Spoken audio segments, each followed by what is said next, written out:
როგორ ხედავს სანდრო სკოლას, როგორია მისთვის სასურველი სკოლის სურათი?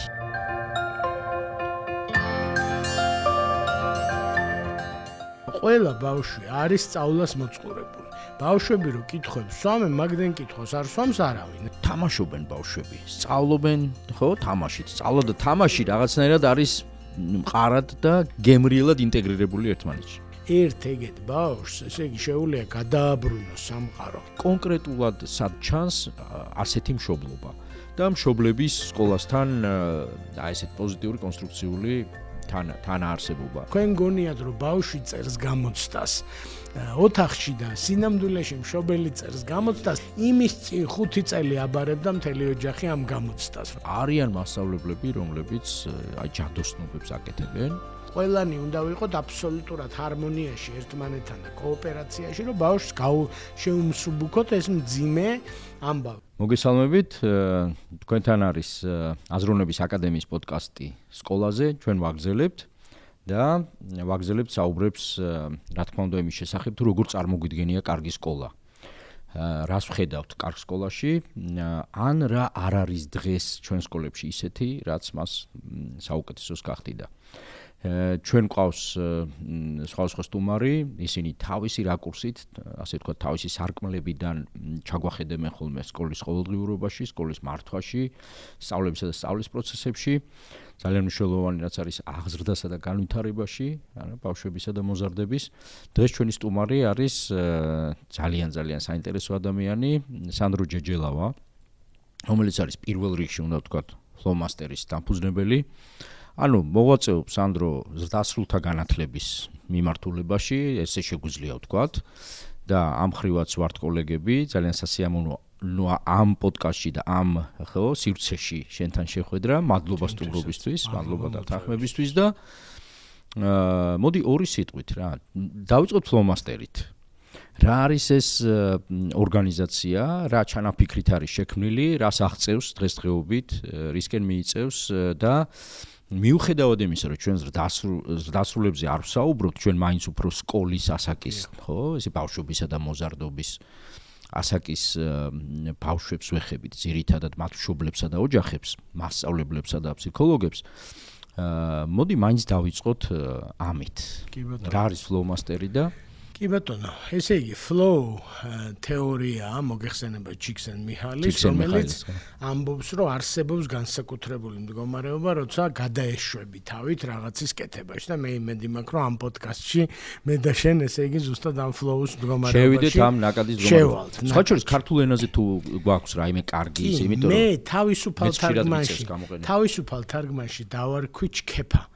იმიტომ რომ ცხოვრება ჩქეფს ქართულად ზუსტად მაგას ნიშნავს, რომ აი ისე მოედინება ცხოვრება, რომ აი ვერ მიადევნებ და არის თან ნეგატიურში არავინ არ ამბობს ცხოვრება ჩქეფს, ბევრი პრობლემა როცა მე ძალიან მივესალმები, მოზღვავება გვაქვს ტერმინების, მათ შორის განათლების ხო სპეციალისტებს და განათლებაში მოქმედ ადამიანებს გვაქვს მოზღვავება და რაღაცნაირად აი ესე ვართ ხოლმე ძალიან ისეთ უხერხულ მდგომარეობაში, არ ვიცით ბარბარიზმი როგორ მოვათვინიეროთ უცებ ან რა ვქნათ და ძალიან ახარებს ესეთი გაბედული ლინგვისტური ექსპერიმენტები. მაგალითად, ჩქეფა ეხა ხო ძალიან ისე მე რაღაც ქროლვა ან რაღაც ასეთებსაც ასოციაციებს იწვევდა ჩემში. და ფლოუმასტერს დაუბრუნდეთ. ეს ფლოუს თეორიიდან მასტერ ოსტატია, ანუ ჩქეფოსტატი, ესე იგი ქართულად ესე ვთარგმნეთ, რომ ჩქეფოსტატი და მოკლედ ჩვენ გვჯერა რომ ზრდასრულის განათლებაც და ბავშვის განათლებაც პირველ რიგში მაგ მდგომარეობაში შეყვანას გულისხმობს და არა ტექნიკას. ანუ ის როგორ შეითვისებს ცოდნას ტექნიკურად, ამის მილიონი პასუხი შეიძლება გქონდეს, მაგრამ თუ იმ მდგომარეობაში გვეყოლა, როცა შია, ასე ვთქვათ, ცოდნა და წყურია, უბრალოდ ქართულად როგორც ამბობენ, ხო? წყურია ცოდნა, მაშინ გონია, რომ ყველაფერი კარგად არის და აი ფლოუმასტერის იდეაც ეგ არის, რომ ისე ვასწავლოთ, რომ წყუროდეთ, ანუ ვისაც წყურია და როგორც წყურია, ისე ვასწავლოთ და აქ ძირითადად ტექნოლოგიების გამოყენებაზე გვაქვს აქცენტი. ახლა სკოლაზე რო გადავალთ, იქაც მე, რა ვიცი, 15 წელი ტექნოლოგიებში გავატარე, პროგრამისტი ვიყავი, პირველი ჩემი სპეციალობა ეს არის და ამიტომ ჯერა ეხლანდელ დროში მით უმეტეს ხელოვნური ინტელექტით და იმით, რომ ყველაფერი მაკეთ წავა და ზუსტად ფლოუმასტერი რო შევქმნით ჩვენ 2018 წელს, ხო? ზუსტად ეს იდეა იყო, რომ ახალი ტექნოლოგიები, ახალი მიდგომების სწავლებაში სრულიად შეცვლის ამ პროცესს და თან ეს სკოლა არასდროს აღარ მთავრდება, ხო ვიცით, აგერ შეიმეცნე მუდმივად, მუდმივი განათლება დარჩა და ამიტომ ჩვენ ისეთი მოდელები გვაქვს შესაქმნელი, რომ სკოლაში ისწავლის სწავლას და მერე მთელი ცხოვრება ისწავლი, რაც გექნება სასწავლი. აი დაახლოებით ეს არის ფლომასტერის იდეა.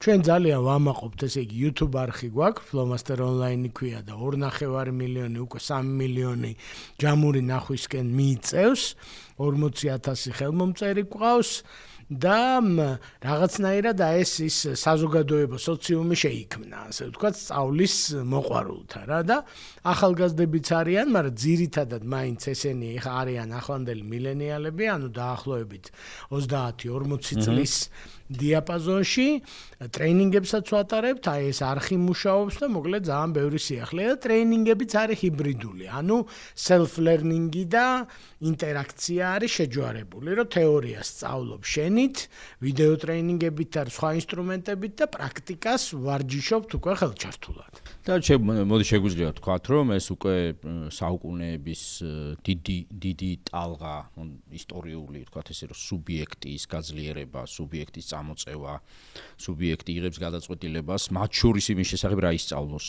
ან რა არის სწავლოს, ესე შეგვიძლია ვთქვათ.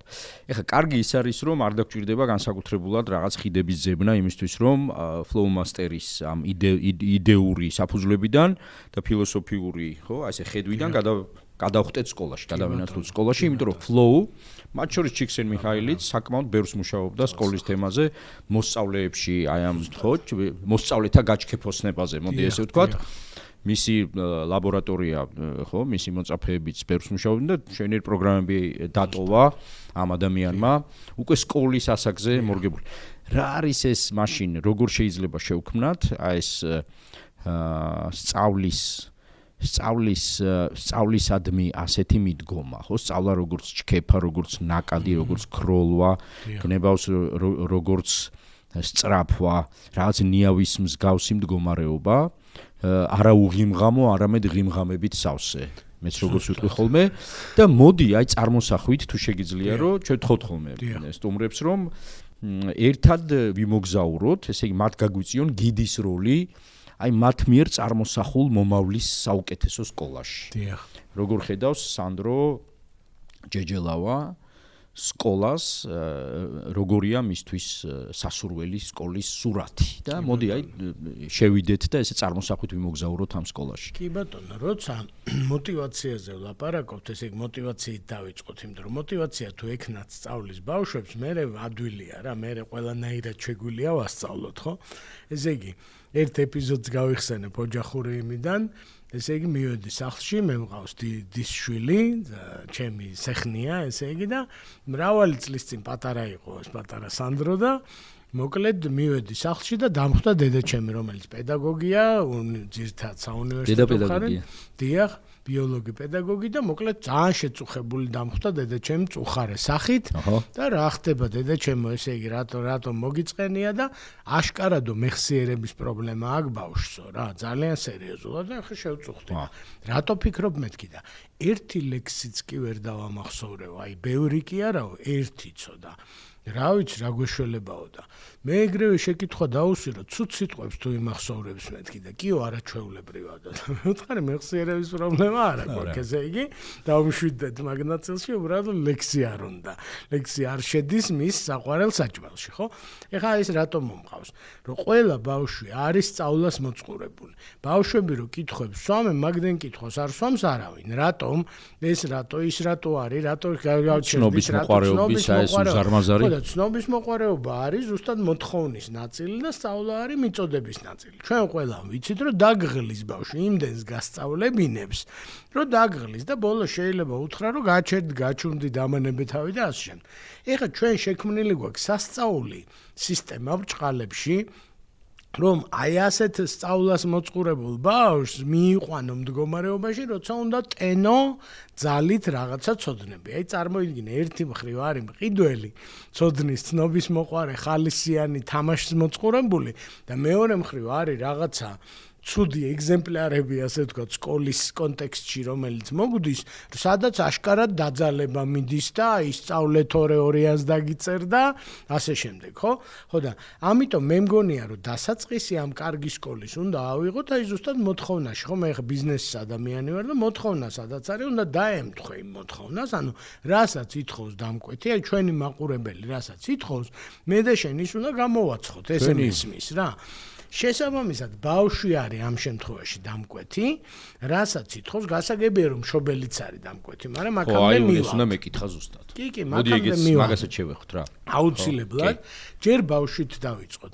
ესე იგი, ბავშვი თუ მზად არის რომ ისწავლოს და მილიონი შეკითხვა თუ აქვს, პასუხები ჩვენ უნდა გავცეთ რა და ეს უკვე ვიცით ჩვენ აი ბაღის ტერიტორიაზე, პრესკულის ტერიტორიაზე შედარებით მარტივად თამაშით მილიონ შეკითხვას სვამს, ცელქობს, მაიმუნობს კონკრეტულ შემთხვევას რაღაცას რო იცელქებს უხსნი რომ ესე არ გამოვა ამიტომ და იმიტომ და ესე უცებ მე სკოლის დრო რო ჩამოკრავს ეს პირველი კლასი ეუბნები რომ ეხლა შენ ნებისმიერი შეკითხვა კი აღარ დამისვა ამ ასაკს რომ შეესაბამება ის შეკითხვები უნდა დამისვა და დაიწყო კონვეიერმა ფორმირება აი ეხლა სანამ კარგ სკოლასთან მივალ ცუდ სკოლასთან წავიდეთ თუ შეიძლება რომ აი რა არის ალტერნატივა შვენიერი მოკლედ ბრიტანელებს 500 თუ 600 წლის წინ ისტორიაში ესე იგი დეტალები არ ვიცი, ქონდათ ამოცანა რომ მილიონობით ინდოელისთვის სწრაფად უნდა ესწავლებინათ პირველ ინგლისური ენა, მეორე რომ ბრიტანეთი ყველაზე მაგარია მსოფლიოში, დედოფალი ისად, კულტურა, ხელოვნება, მოკლედ უნდა შეეყვანათ. აი ამხელა ბრიტანეთს უნდა შეეყვანა ამხელა ინდოეთი თავისი ფრთის ქვეშ, პატარა ფრთის ქვეშ, ხო? ამის გაკეთების საშუალება კონვეიერის გარდა არ არსებობს. ახლა მე შენ რო გითხრა რომ პაატა 10,000 ქართველი სტუდენტია და პაატას უნდათ რომ მოусმინონ, რა ვიცი, ან ვიდეო უნდა ჩავწეროთ, ან გადაცემა გავაკეთოთ, ახლა 10,000 სხვანაირად, ანუ კონვეიერი თუ არ შევქმნით, შეუძლებელია ინდივიდუალურად, შენ 10,000 კაცს ვერ ეყოფი, ასე ვთქვათ, ცხოვრების ბოლომდე, ხო? ამიტომ ამ ინგლისელებმა თქვეს, რომ როგორ არის მასობრივი წარმოება, ცოდნის როგორ უნდა და პასუხები მიიღეს და ეს პასუხები ჩვენ ვიცით, რომ ავიყვანოთ 5 მასწავლებელი, 50 ბავშვიანი კლასი, ეს კლასები ყოველ საათში იცვლებოდეს კონვეიერივით, შემოვიდა 50 ბავშვი, ასწავლა ამან ერთი და იგივე, როგორც ქარხანაში გავიდა. თან ის პერიოდია, როცა ზუსტად ეს ინდუსტრიული რევოლუცია არის შემოსული და კონვეიერის ცნება ახალი შექმნილია და ვიღაცამ თქვა, რომ აქ თუ გვადგება მანქანების წარმოებაში თუ რაღაცების წარმოებაში კონვეიერი, რატო არ გამოგვადგება ცოდნის წარმოებაში. და არის მაგაში ლოგიკა და მართლაც მაშინ როცა წერა-კითხვის გავრცელება იყო ცენტრალური ამოცანა და სხვა არანაირი რესურსი არ არსებობდა, კონვეიერი იყო შველა. ნამდვილად და ჩვენ დრომდე ასე ვთქვათ მოვიდა ეს კონვეიერის პრინციპი, თორე არც ერთი სამსახური, არც ერთი ოჯახი არ არსებობს, სადაც შენ რომელ წელს დაიბადე, მაგის მიხედვით დაგისვამენ შეკითხვებს. ეხლა წარმოიდგენ პოდკასტში მე რომ მოვსულიყავი, პაატას რო ეკითხა, რომ სანდრო შენ რომელ წელს ხარ დაბადებული, მე გეტყვი 1973-ში და გადმოეღო წიგნი, რა კითხვები დაუსვათ 1973 წლიანებს. და ეს იქნებოდა აი საღარცთან მოწყვეტილი მეტი რო არ შეიძლება და ჩვენი სკოლა სწორედ ასეთია. რომ ამბობს რომ შენ თუ მაგ წელს დაიბადე, ყველა მაგ წელს დაბადებულთან ერთად შენ ერთი და იგივე ინტერესები უნდა გქონდეს. და აი მანდ უკვე ბავშვური ცნობის მოყვარეობის ჩაკულა გამოდის, იმიტომ რომ ზოგ პირველ კლასელს მესამე კლასის შეკითხვა აქვს და ზოგ პირველ კლასელს 3 წლის ბავშვის შეკითხვა აქვს. სანამ მე მახსენდება ახლა ფინეთში მსგავსი ექსპერიმენტი. იქაც ჯერ კიდევ შიშით აკეთებდნენ ახალი დაწყებული ქონდათ. აი ჩემი კოლეგები ფინეთში, როცა მიმიწვიეს ერთ-ერთ სკოლაში, თან ექსპერიმენტული შედარებით ახალი სკოლა იყო და იქ იყო ეს ექსპერიმენტი, რომ იყო შეჭრილი გაკვეთილები, ესე იგი რაღაც მოქნილი გრაფიკით მუშაობდნენ. და ზოგიერთ კლასში მახსოვს იყვნენ შერეული ასაკობრივი ჯგუფების მიხედვით, ეგ დაკომპლექტება არ იყო ისეთი, როგორზეც ახლა ვლაპარაკობთ. ანუ კონვეიერული დაკომპლექტების სისტემის რაღაც მორღვევის და რაღაც ახლებურად დღის აწყობის მცდელობა იყო და სხვა შორის აი ჩამოვედი ძალიან შთაგონებული ამით და მინდოდა აი მათემატიკოსებთანაც მემუშავა, მათ შორის რომ ახლებური, ესე იგი დაკომპლექტება, განრიგის აწყობა და მოსწავლეებისთვის საშუალების მიცემა. პირველში მოსწავლეებს მისცეს საშუალება. მე მგონია მოსწავლეს აძლევს საშუალებას ამ დროს, რომ თავისი შეკითხვა სწორ კონტექსტში ჩასვას. ერთი რომ სწორი შეკითხვა დასვას, მერე რომ უმცროსმა უფროსს უყუროს, სოციალური აღზრდის დასაყრდენი არ არის რომ და ის ვიგოცკის დიდი პრინციპები რომ ცოდნა არის სოციალური, ხო, ცოდნის გავრცელება სოციალური მოვლენაა პირველ რიგში და ინტერაქციაში. აბსოლუტურად ეგრეა და თან უნივერსიტეტის დონეზე ხო მივხვდით ელექტივებია, არავინ ასაკს არ გეკითხება უნივერსიტეტში რას ნიშნავს, ახლა პირველ კურსზე რო ხარ, რომელ წელს ხარ დაბადებული, კაცმა არ იცის. რომელ წელსაც ხარ დაბადებული, ფაქტია რომ ამ საქმეში პირველ კურსზე ხარ. ასევე ფაქტია რომ მასალას გაწვდი და შენ რაც გაინტერესებს ის მკითხე და შენ რაც გაინტერესებს მე მინიმალურ დონეზე შევამოწმებ შენ ცოდნას, მაგრამ მოლოდინი მაქვს რომ 10 კაცს რო ვასწავლე, 10-ვე სხვადასხვა რამეს ისწავლის, ხო? ვიღაცა იმ სპეციალობის არის, ვიღაცა ამ სპეციალობის და ასე შემდეგ. ამიტომ ისიც ვთქვათ რა, მაპატიე 2 წამით. მხოლოდ 2 წამით მინდა ვთქვა რომ სოფლებში ხო არის ეს რეალობა. სოფლებში მცირე კონტინგენტია სკოლებში. დავალება მოთხოვნის ნაწილში. ფიზიკურად კი არის, ერთად არიან, მაგრამ დავალება მოთხოვნის ნაწილში. მაგრამ კლასების მიხედვით მაინც მოსწავლე მუშაობს თავისი ასაკის შესაბამის პროგრამულ შინაარსთან. ზუსტად და თან რა არის, აი, ბავშვი რო შეკყავს ინგლისურზე, ან ჩოგბურთზე რო შეკყავს, ხო? არავინ არ ამბობს, გასაგებია რომ ეხა 18 წლისას და 6 წლისას არ დააჯგუფებს არავინ ერთად, მაგრამ 6 წლის რომელიც კარგად თამაშობს და 7 წლის რომელიც დამწყებია, რა თქმა უნდა, ერთ ჯგუფში აღმოჩნდება, აბა რა იქნება, ხო? სხვაგვარად აი შეხედე რა გამოდის. წარმოიდგინე რომ წლით დავაჯგუფეთ, ხო და დაუშვათ აი ყველაზე კარგ სკოლაში 15 მოსწავლე მყავს, მეტი არა, ხო, მაგის საშუალება საჯარო სკოლას არა, კარგ კერძო სკოლას აქვს, ხო დაუშვათ. ამ 15-ში ტოლობის ნიშანი რომელიმე საგანში იქნება დონეში არ არსებობს, ხო? ყველა ბავშვი, ყველა საგანში იქნება რაღაცა normal distribution-ით, ნორმალურგანი იქნებიან ნახევარი კლასი იქნება სადღაც შუაში ცოდნით, ვიღაცა 20% იქნება top 20% გაფრენილი და გაცდენილი, რომ 5-ჯერ მეტი ლექსი იცის, ან 5-ჯერ სწრაფად ხსნის ამოცანებს და bottom 20% ქვემოთ. ეხა პედაგოგს რა მოუთხოვოთ? თუ პედაგოგს მოუთხოვოთ, რომ ზედები და ქვედები დაივიწყე და ცენტრალურს მიაწექი, ესე იგი მაშინ აი საშუალო განათლების ცუდი გაგება, ასე ვთქვათ რა, ირონიული არის, რომ საშუალოებს ვასწავლოთ, მოდი. ანუ ნორმალური distribution-ი შუა 50%. გეჩაგრება ტოპი, ზარმაცდება, იმიტომ რომ ცალი ხელით აბარებს გამოცდებს და ისა და ბოთომი იმაში მიდის აპათიაში, ჯიქსემიჰალის ტერმინებით, რომ საერთოდ რა აზრი აქვს, ეხა მე ვისწავლი თუ არ ვისწავლი, ხო? კაი ბატონო, მაშინ ტოპებს მივეძალოთ, მაშინ 80%-ს დაკარგავ თუ ტოპებს ასწავლი, ბოთომებს თუ ასწავლი, ყველას გააზარმაცებ. კი, დილემებს შეიცავს მართვა. თვითონ ამ სისტემის მართვა. საწარმოო კონვეიერიც კი პრობლემებს წააწყდა. ეხლა ავტომობილის კონვეიერზე რო ნახო, ბრავი ფილმებში ხო გვინახავს და ისედაც რომ სულ სხვადასხვა მანქანას აწყობს. ანუ კი კონვეიერია, მაგრამ შემდეგი ასეთი მანქანა, იმის შემდეგი ისეთი. ფაქტიურად ეგეთ კონვეიერზე მაინც უნდა გადავიდეთ, რომელიც ამბობს რომ აი მაგალითად შეკითხვა რომ დაუსვა გეოგრაფიის მასწავლებელს რომ დღეს რას ასწავლით მე-10 კლასს, მე-10 B კლასს სიტყვაზე, იმან უნდა გითხრას რომ მე-10 B კლასი არ არსებობს, შიგნით 15 მოსწავლეა და სანდროს ამას ვასწავლი, ვაჟას ვასწავლი რომ წყნარად იჯდეს, იმას ვასწავლი ზრდილობას და იმას ვასწავლი, ესე იგი რუკის წაკითხვას. ანუ აქეთ მივდივართ და თან დღეს არის ამის საშუალება იგივე ტექნოლოგიების. ძალიან დიდი მადლობა. ეხა ერთი სერიოზული ფაქტორით შევედით სკოლაში. ო სკოლაში არის და მართლაც ასე იყო, ჩემს მეხსიერებაშიც ასე დარჩა, რომ შევედი და ყურადღება მიმაქცევინეს, რაღაც პატარა ცხრილივით იყო განრიგი, გაკრული. და ამ განრიგში მთელი რევოლუცია აღმოჩნდა. ერთი პატარა ესეთ ფურცელი იყო პიკრული, ეხაც მახსოვს ფერადი ზოლებით, რომელიც აჩვენებდა, რომ სხვა ბავშვი, ესე იგი სხვა ასაკის, სხვა ბავშვი, სხვა კლასიდან, აი აქ ასე რაღაცა მოქნილი გრაფიკით. და მოდი, აი ეს ძალიან კარგი თემაა, მე ვიტყოდი. მეტიც ახლა რაღაცნაირად ბიძგი მაქვს რომ იმ სკოლაში რომელსაც ახლა ვაფუძნებთ და დაიწყებს მალე ფუნქციონირებას ერთ-ერთი პირველი ექსპერიმენტი, სერიოზულ ექსპერიმენტს გულისხმობ ახლა, რა თქმა უნდა, მით უმეტეს რომ არის ამის იდეური არგუმენტები ამ ხრივ გვაქვს და ვამბობთ რომ კარგი სკოლა ამ პრინციპით აკომპლექტებს ჯგუფებს, არა? და მეორე რომ ამის გამოცდილებაც რამდენიმე ქვეყანას უკვე დაუგროვდა. შესაბამისად, შესაძლებელია საქართველოში სერიოზულად მოსინჯოთ. ხო, სერიოზულად მოსინჯოთ. მადლობა ამისთვის.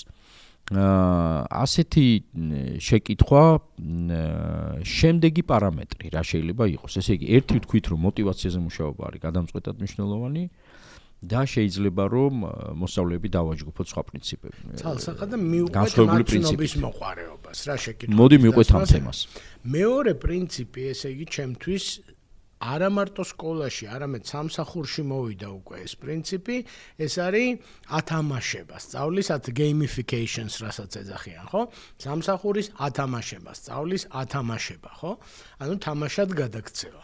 და ეხა ბავშვების შემთხვევაში კიდევ უფრო დიდი აზრი აქვს, რომ აი წარმოიდგინე, შენ დარწმუნებული ვარ, რომ ყოლია მაშინაც, როცა ჩვენ ვსწავლობდით მასწავლებელი, რომელიც იტყოდა, რომ დღეს უნდა ვითამაშოთ ბავშვებო და აენთებოდა ყველას თვალები, რომ იშვიათი გამონაკლისი იყო, მაგრამ ხდებოდა. მაგრამ ხდებოდა და აენთებოდა ყველას თვალები და შეიძლება ისევ მათემატიკური იყო ის თამაში. ეხა კომაროვში მე 17 წელი ალუმნიში ვარ აქტიურად ჩართული, 3 წელი ვსწავლობდი, ამიტომ 20 წელი დამიგროვდა, ასე ვთქვათ, კომაროვთან ასოცირების და არის მათემატიკური ფეხბურთი.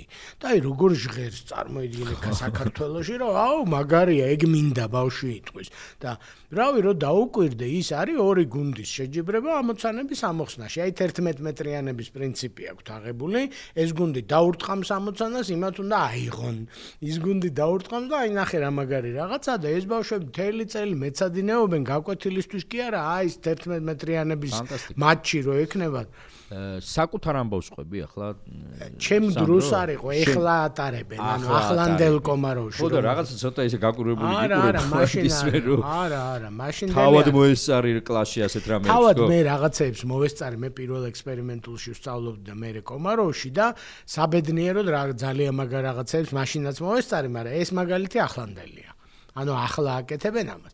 ანუ ათამაშების ტენდენცია gamification ეს ბავშვებს არის ძალიან ძლიერი და კარგი ამბავი. ძალიან დიდი ამბავია და ეს ბავშვები, ახლანდელი ბავშვები კიდევ უფრო gamified ბავშვები არიან. მათთვის აი რუტინულად არაფერი არ მინდის. ახლანდელ მშობლობაში შენ ამ საქმის სპეციალისტი ხარ და თამაშით კვილის ხევხვა, თამაშით ისა წესების შეჩვევა, თამაშით ყველაფერი თამაშით და უცებ ეს ადამიანი მოდის სკოლაში და ეუბნებიან რომ ეხლა აღარ იქნება თამაშით. ეხლა იქნება სიმკაცრ დავალებ რაღაცა გადავდით სხვა გაცუდდა რა კარგი რეჟიმში ესე ვიტყოდ. რა კარგი ცხოვრება მქონდა ესე იგი ბავშვი ფიქრობს და ის ხუმრობა რო არის 1 სექტემბერს ბავშვი სკოლიდან დაბრუნდაო და ძალიან მოწყენილიო და რა დაგიმართავო და რატო არ მითხარითო რომ 12 წელი იქ უნდა ვიარო.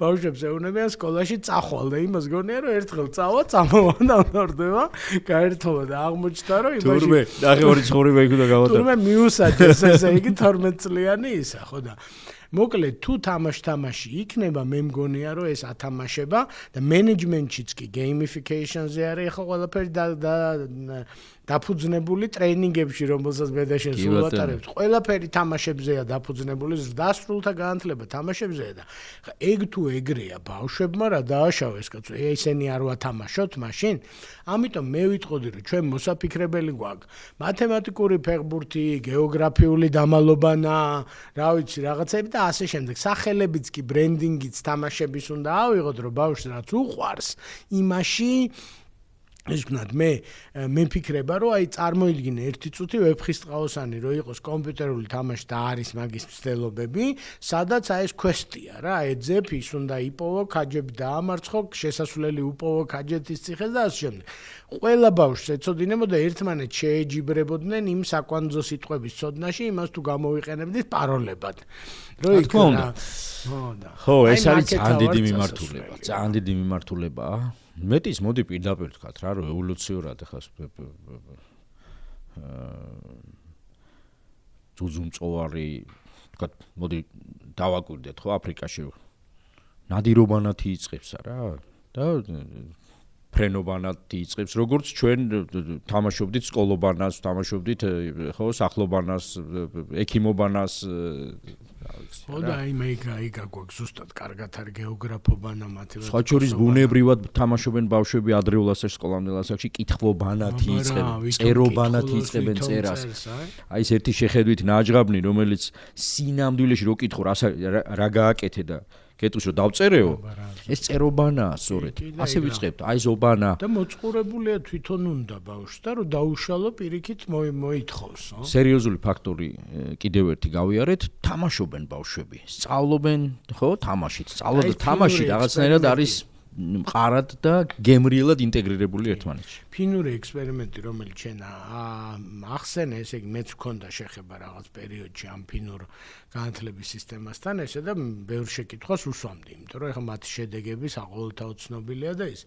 მოკლედ, გაკვეთილების, აი გეგმიური გაკვეთილები დააცოტავეს, ოღონდ სკოლის საათები არ შეამცირეს. ანუ ბავშვს უთხრეს, რომ შენ 2 საათამდე სკოლაში ხარ, მაგრამ გაკვეთილები გაგითავდა 12-ზე. ხო? ეხლა 12-დან 2-მდე სკოლაში თუა ბავშვი უსაფრთხო გარემოში, სადაც ყურადღებას აქცევენ, რომ უსაფრთხოდ იყოს და რავი, არ შეოდეს არც ყურადღებას. ამ ხრივ თითქმის იდეალურია შეგვიძლია ვთქვა. ხო, მაგამდე ბევრი გვაქვს. რას გააკეთებს და ითამაშებს. ცხადია. ითამაშებს მარტო, არავითარ შემთხვევაში მარტო არ ითამაშებს. აიყოლეებს, ვიღაცები შეიკრიბებიან, წამოფეხბურთი ვითამაშოთ, ვიღაცები შეიკრიბებიან, წამოესქნათ. ვიღაც მასწავლებელი შესთავაზებს, რომ მოდი კინოებს უყუროთ ერთად და გავარჩიოთ. და აი ხა მეც მახსენდება ალტერნატიული სივრცეები, ბევრი ალტერნატიული სივრცე. ბენდზე უკრავენ. და ყველა იყო სავსე. შებოდიალდების დამკვრელებთან ცოტა ხანი მერე მუღამი გაგიჩნდება, რომ ესე მეხოვე ეზოში ესე ბავშვები ჯგუფებად თამაშობენ.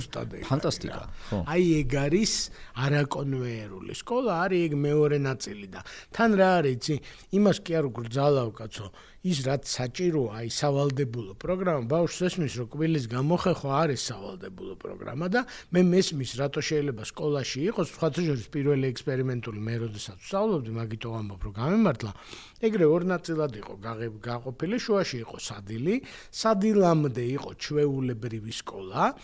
ის ჩვეულებრივი სკოლაც განრიგით იყო, მაგრამ იქაც ნიშნები არ იწერებოდა, ფიდბექი იყო, ბევრი საინტერესო რამე ხდებოდა, შალვა ამონაშვილის მრევლი ვიყავით და დიახ, კი, შალვას დაიყო ჩემი დამრიგებელი და თვითონ შალვაც გვასწავლიდა პირადად, მაშინ გაცნობ. ანუ უშუალოდ გაქვს.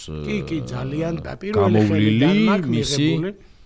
და ზუსტად ეგ პრინციპები იყო აღებული, რომ შესვენების შემდეგ დროს ველოდებოდით გაგიჟებულები. ესე იგი, იმიტომ რომ სულ თამაში, სულ გართობა, სულ აი ეს იყო, ასე ვთქვათ, რა პირველი ნაწილი იყო, რომ უნდა მოვითაოთ, ეს ამბავი მოკლედ ვალდებულებები გვაქვს, ლოგინი გვაქვს, გასასწორებელი და კვილი გასახერხი და მერე უკვე იწყება, ესე იგი, თავგადასავლები და კარგი ამბები და გარეთ გასვლით, ესე იგი ლამარა მასი ყავდა, რომელიც გვასეირნებდა, მისის ვიკა ინგლისურის მასწავლებელი ზღაპრული, ესე იგი, რომელიც, ნუ არ ვიცი მე, ეს ადამიანი საერთოდ უნიკალური ის იყო და აი ძალიან ბევრი თვითონ შალვა, ნათელა ამონაშვილი, მოკლედ საოცარი ხალხი. ინგლისური ენის მასწავლებლების პლეიადა არსებობდა. მე აი ახლა როდესაც ვესაუბრები ადამიანებს და მათთან ერთად ვიხსენებთ, აი ბავშვობის პერიოდს, სკოლის მოგონებებს ვაცოცხლებთ. ინგლისური ენის გაძლიერებული, მეც ინგლისურის 24 იყო გაძლიერებული ინგლისური სკოლა და მახსოვს ინგლისურის მასწავლებლები იყვნენ რაღაცით გამორჩეულები, აი პირდაპირ, ცადი არავის ახლა პირადად არ ვეხები და არ ვადარებ და არ ვაფასოებ არავის ღმერთმა დამიფაროს, მაგრამ აი ინგლისურის მასწავლებლებს ჰქონდათ რაღაც თავისებური კულტურა, თავისებური მომზადება, სხვა შორის, რაღაც კლასი, კარგი სკოლა. კი. აი ჩვენ მისის ვიკა, რა ვიცი, მე არასდროს არ დამახსოვს. აი ზუსტად ეს ახლა მისის ვიკა რო ახსენე. აბარა, მისის ვიკა. რამდენიმე ინგლისურის მასწავლებელი გამახსენდა, რომლებიც აი ავად რო გახდებოდნენ, ბავშვები ვაკითხავდით სახლში, რაღაც კანფეტებს ვიყიდით და სახლში მივდიოდით. აი ესეთები იყვნენ, იცით, რატომღაც ამათთან ვაკეთებდით ამას. ძალიან დიდი ამბავი იყო, იმიტომ რომ თავისთავად მოკლედ მაგას რატომ ვერ ვიტყვით, მაგრამ ის რაღაცა განსხვავებულ სასწავლიდა, რომელიც ამ საბჭოთა მანქანაში დიდად ამოვარდნილი იყო რაღაცით იყო და უკვე ცოტათი ის თან ამას უხილავად უწევდათ, რომ ესე მანიფესტირებები არ ეკეთებინათ, მაგრამ თუმცა ეხა იმ ლიტერატურას რო ასწავლი და იმ ლექსში უკვე ყველაფერია, ნახატში ყველაფერი. ლონდონზე თუ უყვები ბავშვებს, საბჭოური პროპაგანდა არ გამოგივა არაფერი. შინაარსიც უკვე გაძლევს რაღაცის, ხო, თუნდაც იმპლიციტურად თქმის და გაკეთების საშუალებას. აბსოლუტურად. იმიტომ რომ ეხა გეოგრაფია იდგა და ისტორიკოსი და 90% დროს, ესე იგი დიდი რუსეთის ამბებს ახმარდა, სხვა გზა არ იყო და ხა უცხოენის მასწავლებელს ეგ ფუფუნება ქონდა. მოკლედ ათამაშება არის ჩემ მეორე ძალიან მნიშვნელოვანი ვექტორი, ესე იგი მე მგონია რომ კარგი სკოლა ერთი რო კონვეიერი უნდა დარღვეული იყოს, ესეც ძალიან კარგად თანხმდება ათამაშების პრინციპს, არავინ არ ამბობს არჩევანი არადანი ეზოში. ეს ორი რაღაც ისეთი სინერგიული ფაქტორებია, ხო? ეზოში არჩევანი არადანი რო წავა, ესე იგი ფეხბურთის სათამაშოდ რომელ წლიანი ხარ, არავინ არ ამბობს, ესე იგი მე ვიცი შენი უნარები, რომ მაგარი მებრძოლი ხარ და მაგრა ურტყამ ბურთ სიტყვაზე, ან მაგრა არ ფიზიკურად მომზადებული და გამძლე. ზუსტად ეგ არჩევანი არადანი უნდა წავიდეს სკოლაში, ანუ ელექტივის პრინციპი ეგ და მერე უკვე ზუსტად თამაში და შეჯიბრი და ასე შემდეგ, ხო და ესეთი მაგალითები რავი ფინეთშიც არის და სხვაგანაც არის, აი პროექტო სწავლობ საქართველოში აბედნიეროდ საქართველოში მე ყოველთვის ვამბობ რა მიუხედავად იმისა რომ ჩვენ აგერ რავი უამრავი პროექტის მენეჯერიც ყოფილი ვარ და ტრენერი და განმახორციელებელი და ასე შემდეგ მიუხედავად იმისა რომ გვაქვს ამ ხრივ გასაძლიერებელი რეალურს ბევრი სამუშაო იმისთვის რომ ხარისხი ესე იგი სკოლაში მასწავლებლების და პედაგოგების პერსონალის ხარისხი წამოეწიოს თანამედროვე მოთხოვნას და ბევრი ფაქტორი გვაქვს ახლა ამ ხრივ ვიცით კარგად ხო ეს თემა მიუხედავად ამისა არიან ვარსკვლავი მასწავლებლები სულ ამას ვამბობ არიან მასწავლებლები რომლებიც აი ჯადოსნობებს აკეთებენ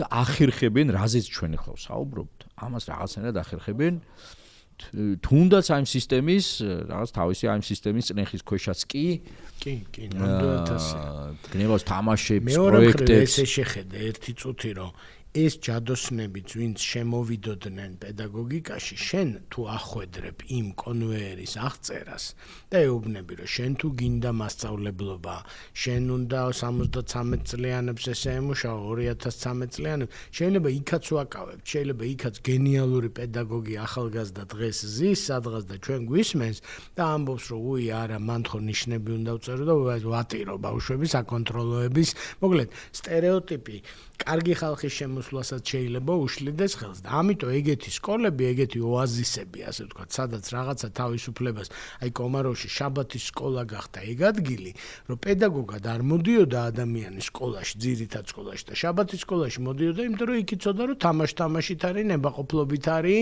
და ასე შემდეგ და მერე იქ ჩავკიდეთ ხელი და უთხარით რომ შენ რა მაგარი ტიპი ყოფილხარ, წამოდი სკოლაში დაგვეხმარე, ძირითად სკოლაში და ის ამბობდა რომ არა, ძირითად ის არ მინდა საკონტროლო ორიანების წერა არ მინდა და ჩვენ ვუნებოდ რომ არ გინდა და ნუ გინდა ეხა ეს კომაროვს აქვს ეს ფუფუნება რომ ეს ბავშვები არიან მოტივირებული თვითონ ხშირ შემთხვევაში თვითონ გადაწყვიტეს რომ ჩაებარებინათ და ბევრიც იშრომეს და ასე შემდეგ ხო ამიტომ მე ვიტყვი რომ ერთი არის რომ ვინც ყავს ისინი გავაძლიერო და მეორე არის რომ მასწავლებლის დეფინიციაც ხო შეიცვლება ამ გეიმიფაიდ და თვითმოტივირებულ სკოლაში მასწავლებელი იქნება აი წარმოიდგინე ჩვენ და გამოვაცხადოთ ვაკანსია ესე იგი სწავლას მოწყურებული 58 ბავშვი ამადამ სკოლაში ეძებს საყვარელ მისის ვიკას ესე იგი ეგ სულ სხვა ვაკანსიაა თქო ვიდრე სხვა მოცემულობაში გადავწევთ ამ ადამიანისთვისაც რა ესე იგი მისის ვიკას დავინახეთ კარგ სკოლაში ხო მიხედავთ იმისა რომ ის ჩვენ რაღაც ესეთი ნოსტალგიურად შემოვიყვანეთ მაინც ის არის მომავლის ის არის და თანამედროვე და კლასი აქვს და AI-ის ენთუზიასტი რაღაცა თითქოს და რაღაცეთ მარადიული პორტრეტი ცალსახელობა შვენიერი ბავშვებზე იმდენად მნიშვნელოვანი რამეები ვთქვით ახლა ჩვენ რომ მინდა ლიდერობაზე გადავიდე სკოლის ლიდერობა აი მე ვყოფილი ვარ ამ პოზიციაში კერძო სკოლაში და ახლა ვემზადები ამ პოზიციისთვის ორი შეკითხვა მინდა გამოუშვა ახლა ამ მიმართულებით. რა თქმა უნდა ახლოს თავისებური ღელვა, რაღაც პერიოდში დამეწყო ესეთი ფიქრი, რომ იცი რა დამიგროვდა ხო, თქვა ცოდნა, გამოცდილება, სხვა თუ არაფერი გრძნობები დამიგროვდა, ბევრი. ბავშვების მიმართ, კოლეგა მასწავლებლების მიმართ დამიგროვდა ჰიპოთეზები, ასეთ კონსტრუქციული ჰიპოთეზები, რომ სადრა შეიძლება მოსინჯო საკლასო ოთახის დონეზე, სკოლის მართვის დონეზე, სისტემურ დონეზე. და ზოგიერთი კარგი პროექტიც კია რა. ამის შემდეგ რაღაც მომიჯ გამიჯდა აზრი, რომ იქნება არის დრო, რომ ერთ კონკრეტულ სკოლაში უკვე, ხო, სკოლის ლიდერის როლის დროც დადგა. თუნდაც რამდენიმე წლით მაინც და მიხარია, რომ აი ახლა სწორედ ამის რეალიზების, ხო იცი რაღაც ფიქრი თუ აგეკვია და იქ რაღაცა სამყარო იწყებს რაღაცას. და მინდა კითხო, ხომ არ ქონია ოდესმე ასეთი ფიქრი? ანუ სკოლა ხო არ მოგდომებია, მოდი ესე ვთქვათ. და თუ კი საინტერესოა, როგორ განვითარდა ეს ასეთი ფიქრები, თუ არა, მაშინ მოდი ვისაუბროთ, თითქოს და კოლეგები ვართ, ხო, ესე იგი, უკვე სკოლის ლიდერობის, სკოლის მართვის საკითხებზე. რა შეგვიძლია უთხრათ სკოლის ლიდერებს, ადამიანებს, რომლებიც ამისთვის ემზადებიან, ან რაღაც გაუფიქრიათ მაინც და შეიძლება, ხო, ამ მიმართულებით წაიყვანონ კარიერა, მათ შორის მასწავლებლები შეიძლება აღმოჩნდეთ და მშობლებსაც შეიძლება დაველაპარაკოთ. რომ აი რა არის სკოლის მართვა, რა ტიპის ლიდერი ხარ და რა არის თავარი. ერთი მშობლები რა ხან ახსენე მოკლედ მესამე განზომილებაც მაქვს იმ საუბრიდან აქამდე რაც ვლაპარაკეთ და აი მშობლებს მინდა რომ შევეხოთ როგორც სკოლის აუცილებლად უნდა შევეხოთ და დაუბრუნდეთ მე. ლიდერობის თემაზე ესე იგი სულ იყო მოთხოვნები და თხოვნები, მით უმეტეს როგორც გითხარი 2006 წელს დაფუძნდა კომაროვის ალუმნის ასოციაცია და 2006 დაფუძნების შეხვედრასაც ვესწრებოდი, 2008 წლიდან უკვე ძალიან აქტიურად ჩავერთე ამ ალუმნიში, სკოლის სამეურვეო საბჭოს თავმჯდომარე ვიყავი, რამდენიმეჯერმე ამ ალუმნის საბჭოში სულ ვიყავი და ძალიან აქტიურად ვარ კომაროვის განვითარებაში ჩართული. და ეგ ერთ-ერთი მიზეზი ეგეც იყო, რომ აი განათლების სამინისტროს კუთხით მაგიტომ შემომთავაზეს, ესე იგი, რომ იცოდნენ, რომ სასკოლო განათლებაში აქტიურად ვარ, ერთ-ხუთ უმაღლესში ვასწავლიდი, იქაც ვიყავი ჩართული დასრულთა განათლებაში და მოკლედ ესე მოიყარა თავი, ასე ვთქვათ, ამ სურათმა, ხო? ასე რომ შეიძლება ითქვას, რომ სკოლის ლიდერშიპში ჩართული მე მგონია, რომ სულ ვარ 17 წელია, ესე იგი, აი კომაროვის პარალელურ რეჟიმში ვარ, იმიტომ რომ ყველა მნიშვნელოვან გადაწყვეტილებაში, ყველა ნახტომში ასე ვთქვათ ვიყავი ჩართული. სერიოზულ გადაწყვეტილებებში? კი, ნამდვილად ვარ, ეხლაც ვარ ჩართული და მოკლედ ძალიან დიდი გზა გამოვიარეთ კომაროვთან ერთად. და სამინისტროს კუთხიდანაც ხომ მომიწია, ასე ვთქვათ, ამ სკოლის ლიდერებთან, საუკეთესო ლიდერებთან ურთიერთობას და თვალებს ჩახედვა, მათი ხელშეწყობა, ბევრი რამე გამოვიარეთ, რომ კერძო სკოლებს ავიწროვებდნენ, რაღაცები ხდებოდა სხვადასხვა დროს, სხვადასხვანაირად იყო ეს ამბავი, ხო? ესე იგი, მე იმით დავიწყებ თუ შეიძლება რაც შენ თქვი. ესე იგი პაატათი დავიწყებ რა. ეხლა შეიძლება შენი ამოცანა პაატაზე საუბარი არ იყო, მაგრამ მოკლედ ლიდერობაში ერთ-ერთი ცენტრალური საკითხი და ცენტრალური სახე, რომელიც მე წარმომიდგება, არის დირიჟორი. კონკრეტულად ლიდერობაში და დირიჟორს აქვს ერთი თავისებურება უცნაური, ესე იგი რომ ზურგით დგას პუბლიკისკენ რა. ხო და ეს მოკლედ ცოტა უცნაურად შეიძლება მოგეჩვენოს რომ როგორ კაცო ეს ძლიერი ხატია ძალიან. ხო, ძლიერი ხატია და ეს ხალხი აჭმევს პურს, ბილეთების ფული ამად გადაიხადეს, შემდეგ კონცერტზე მოვლენ თუ არა მათზეა დამოკიდებული, შენ ზურგს უკან ხალხზე, მათ სახეებზე შეიძლება ამოიკითხო, სიამოვნებას იღებენ თუ უკმაყოფილო არიან, მოკლედ ძალიან დიდი ცდუნებაა რომ მიბრუნდნენ. ესე იგი რა, ეს ერთი. და სკოლის დირექტორს ძალიან დიდი ცდუნება აქვს, რომ კი არ იყურებოდეს პედაგოგიური კოლექტივისკენ, ანუ თავის ორკესტრისკენ, არამედ იყურებოდეს მშობლებისა და ბავშვებისკენ და მშობლები და ბავშვები არიან იქ ვინც ხედან, ასე ვთქვათ. შენი კოლექტივი ასრულებს სიმფონიას, რომელსაც სასკოლო განათლება ეწოდება და მისი მიმღები ამ სიმფონიის მიმღები ხალხი დარბაზში ზის, ესე იგი მოსწავლეც წინა რიგებში და უკანა რიგებში მშობლები და ოჯახები ჩვენი იმისი. პირველი სერიოზული ცდუნება ყველანაირ ლიდერობაში და შენნაირი კაცისთვის მით უმეტეს მაგ სკოლაში არის რომ არ მიბრუნდე, ასე ვთქვათ. ტაშის დროს ბრუნდება ეს დირიჟორი და იღებს მადლიერებას და წლის ბოლოს ღმერთმა თაობები გაგაზრდევინა უკვე და კიდე გაგაზრდევინავს, ესე სკოლის დამთავრებაზე საითაც გინდა იქით მიბრუნდე, ასე ვთქვათ, ხო? მაგრამ ძალიან დიდი ცდუნებაა რომ საოპერაციო პროცესში, ანუ სასწავლო პროცესში შენ იყო მიბრუნებული მშობლისკენ და მოსწავლისკენ და ზურგი შეაქციო, ასე ვთქვათ, შენ ხალხს. იმიტომ რომ ზუსტად იდეები გაწუხებს და დიდი გამოცდილება გაქვს და იქ გაინტერესებს და ასე შემდეგ. ეს არის ერთი სერიოზული საფრთხე და ყველას აქვს საფრთხე. და მეორე თავისებურება უცნაური, ესე იგი რომ ყველას უჭირავს საოცარი მუსიკალური ინსტრუმენტი მთელ ორკესტრს და ამ კაცს უჭირავს ჯოხი, პატარა ჯოხი, დიდი ჯოხიც არ უჭირავს, ესე იგი, ხო? ესე იგი, რას ნიშნავს, რომ ყველა აღჭურვეს რაღაცით, ზოგს კონტრაბასი შეხვდა და ზოგს ვიოლინო და ზოგს ისა, რა ქვია, დასარტყამი ინსტრუმენტები, ამას არაფერი არ შეხვდა. ვერაფერს ვერ გააკეთებ იმ ჯოხით, ვერც მუსიკას გამოადენ ხმას, ვერც იძალადებ, ვერც მოეფერები, არაფერთვის არ გამოდგება. თავისთვის იქნევს ამ ჯოხს და არის რა, ხო?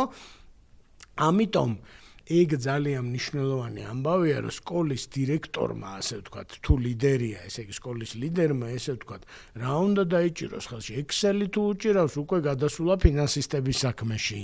ის ცარცი თუ უჭირავს და დაფასთან დგას, მასწავლებლის საქმეში გადასულა. ჰობოის. ო, რაღაცას უკრავს და ეხა შენ ერთი წუთით წარმოიდგინე დირიჟორი, რომელსაც არ მოეწონა ჰობოისტი და მივარდა და მუსიკოსებს შორის და წართვა ჰობოი და ჩაბერა. აი რო ჩაბერავს და დამთავრდა ლიდერი. გამოგიტყდები ახლა დირიჟორი სატელევიზიო ისინი რო იყო, შოუები რო შეჯიბრები, ხო, ეს ცეკვავენ ვარსკვლავები და ასე შემდეგ. ერთ-ერთი ის იყო, არსებობს კიდეც. არსებობს, ესე იგი დირიჟორობას გთავაზობენ. და ერთ-ერთი შემთხვევა, როცა აი ძალიან მომინდა, ესე იგი ჩაწერა. გაგზავნა ჩემი კანდიდატურის, იმიტომ და ერთხელ მაქვს გამოცდილება ვენაში, არის პატარა მუზეუმი, მუსიკის მუზეუმი, ძალიან მიყვარს ეს მუზეუმი, საოცარი ნივთებია იქ. აჩურის ბეთჰოვენის კლავესინი და რაღაც მაგარი რამეები და იქ არის დიგიტალიზებული gamified დირიჟორობის, მოკლედ იმას გთავაზობენ და პატარა სესიას და არ დამოვიწყდება რა სიამოვნებაა ეს მეორე მხრივ. ძალიან მაგარია. ხო, იმიტომ რომ ლიდერსაც ხო ჭირდება თავისი ქროლვები. ცალსახად და ლიდერის ქროლა. ოღონდ ეგეც საინტერესოა დირიჟორის ანალოგიას რო გავყვეთ, რომ დირიჟორი კონცერტის დროს აკვირდება, არაფერს არ აკეთებს, ჩვენ გვეჩვენება, რომ ის მუსიკას ქმნის. იმან მუსიკა შექმნა რეპეტიციებზე და ეხლა აკვირდება უბრალოდ შედეგს.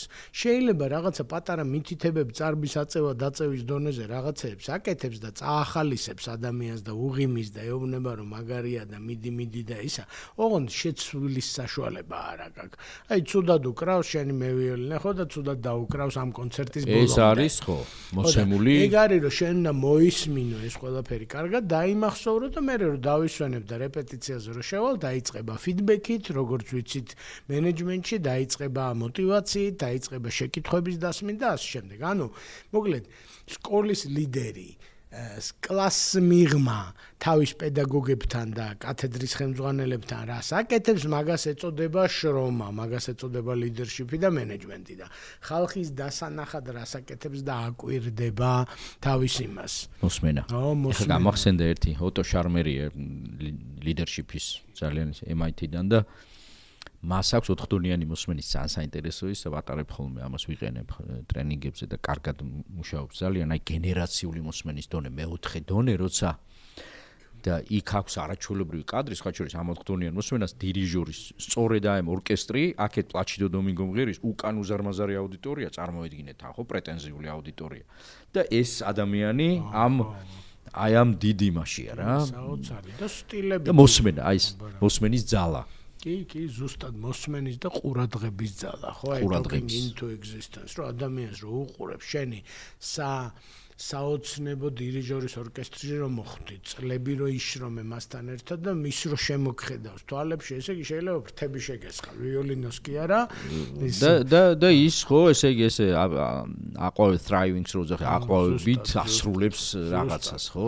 და იქით კიდევ შთაგონებაში მიყავს ის ზუსტად ჩვენი ჩქეფა ყველა არის აჩქეფებული ამ ჰარმონიისგან ცალკე მუსიკა უყვართ, ცალკე ესაგიჟებს, ცალკე თავის ინსტრუმენტი უყვართ, ცალკე თავის კონტრიბუცია, ცალკე მაყურებელი და თან რა არის, იცი? ხო, გამახსენდა ეს high school-ში ამერიკის ერთ-ერთი.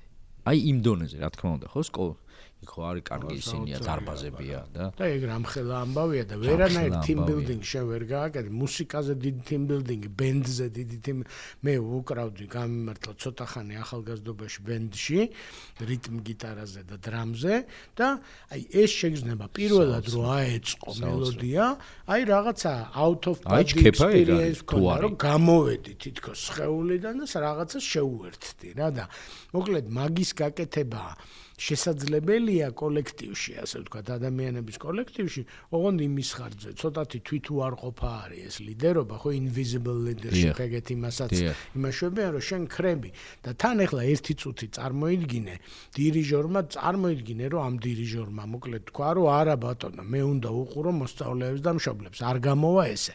მოგვიწევს, რომ მოვატრიალოთ სცენა და ზურგით მუსიკოსები უნდა იყვნენ ზურგით იმისკენ, ანუ ჩვენ ყველა მთელი დარბაზი და მთელი ისინი ვუყურებთ ლიდერს და გამარჯობა შენი ესე იგი ის პარტიის ყრილობა შევქმნით არა და ასე იყო მაგაში დირექტორის სახელი და სტატუსი გაკერპებული ზედმეტად მაგაშია საქმე რომ შენ რას აკეთებ პედაგოგს დრო უკითხოთ რომ შენ რას აკეთებ ანუ დროა სკოლის ლიდერობის ეს ხო მთავარი პატერნია ეს ფორმა შევაბრუნოთ ზურგით ესე იგი და სიტყვიერი ისიც აქვს ამას რომელსაც მე ხშირად ვიყენებ თქვენ მიხედეთ ხალხს და ხალხი მიხედავს საქმეს you take care of people the people will take care of work და ესე იგი სკოლურად რო გადავაკეთოთ შენ მიხედე პედაგოგიურ კოლექტივს და პედაგოგიურ კოლექტივი მიხედავს ბავშვებს და მშობლებს ხო და დაანებე შენ თავ ნუ ხტები ამ შეხვედრებში და გაკვეთილებში და იმაში ხო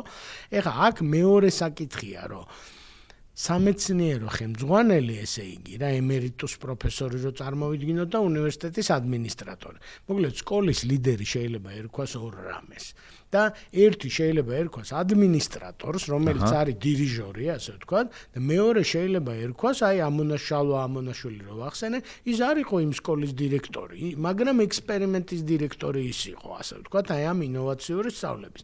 ამიტომ შესაძლებელია და მე დიდი იმედი მაქვს, რომ ამ არაჩვეულებრივ სკოლაში, რომელსაც შენ ჩაუდგები სათავეში, გამოჩნდება ძალიან მაგარი ახალგაზრდა ადმინისტრატორი, რომელსაც ერთი სული ექნება, რომ ადმინისტრირება თავის თავზე აიღოს და ზედ გადაყვეს პედაგოგიურ კოლექტივს და ასე შემდეგ და აი მანდ უკვე შენ გაგიჩნდება სივრცე რომ რომელიღაც საათამდე დაეხმარო ამ ადამიანს როგორც ლიდერს და მე გამოიწიო და თქვა რომ მე ერთი ისა ვარ პედაგოგი ვარ და წავალ და დავეხმარები ეგერ იმაში დავეხმარები ამაში და ოღონდ რეპეტიცია მადლობა ასეთი სურათისთვის გონია რომ ასე მივდივართ მეც აკადემიური დირექტორის სახელწოდებაც კი. ო, აი ძალიან მაგარია. და ვფიქრობ რომ და იქ მართლაც არის ახალგაზრდა ჯგუფი.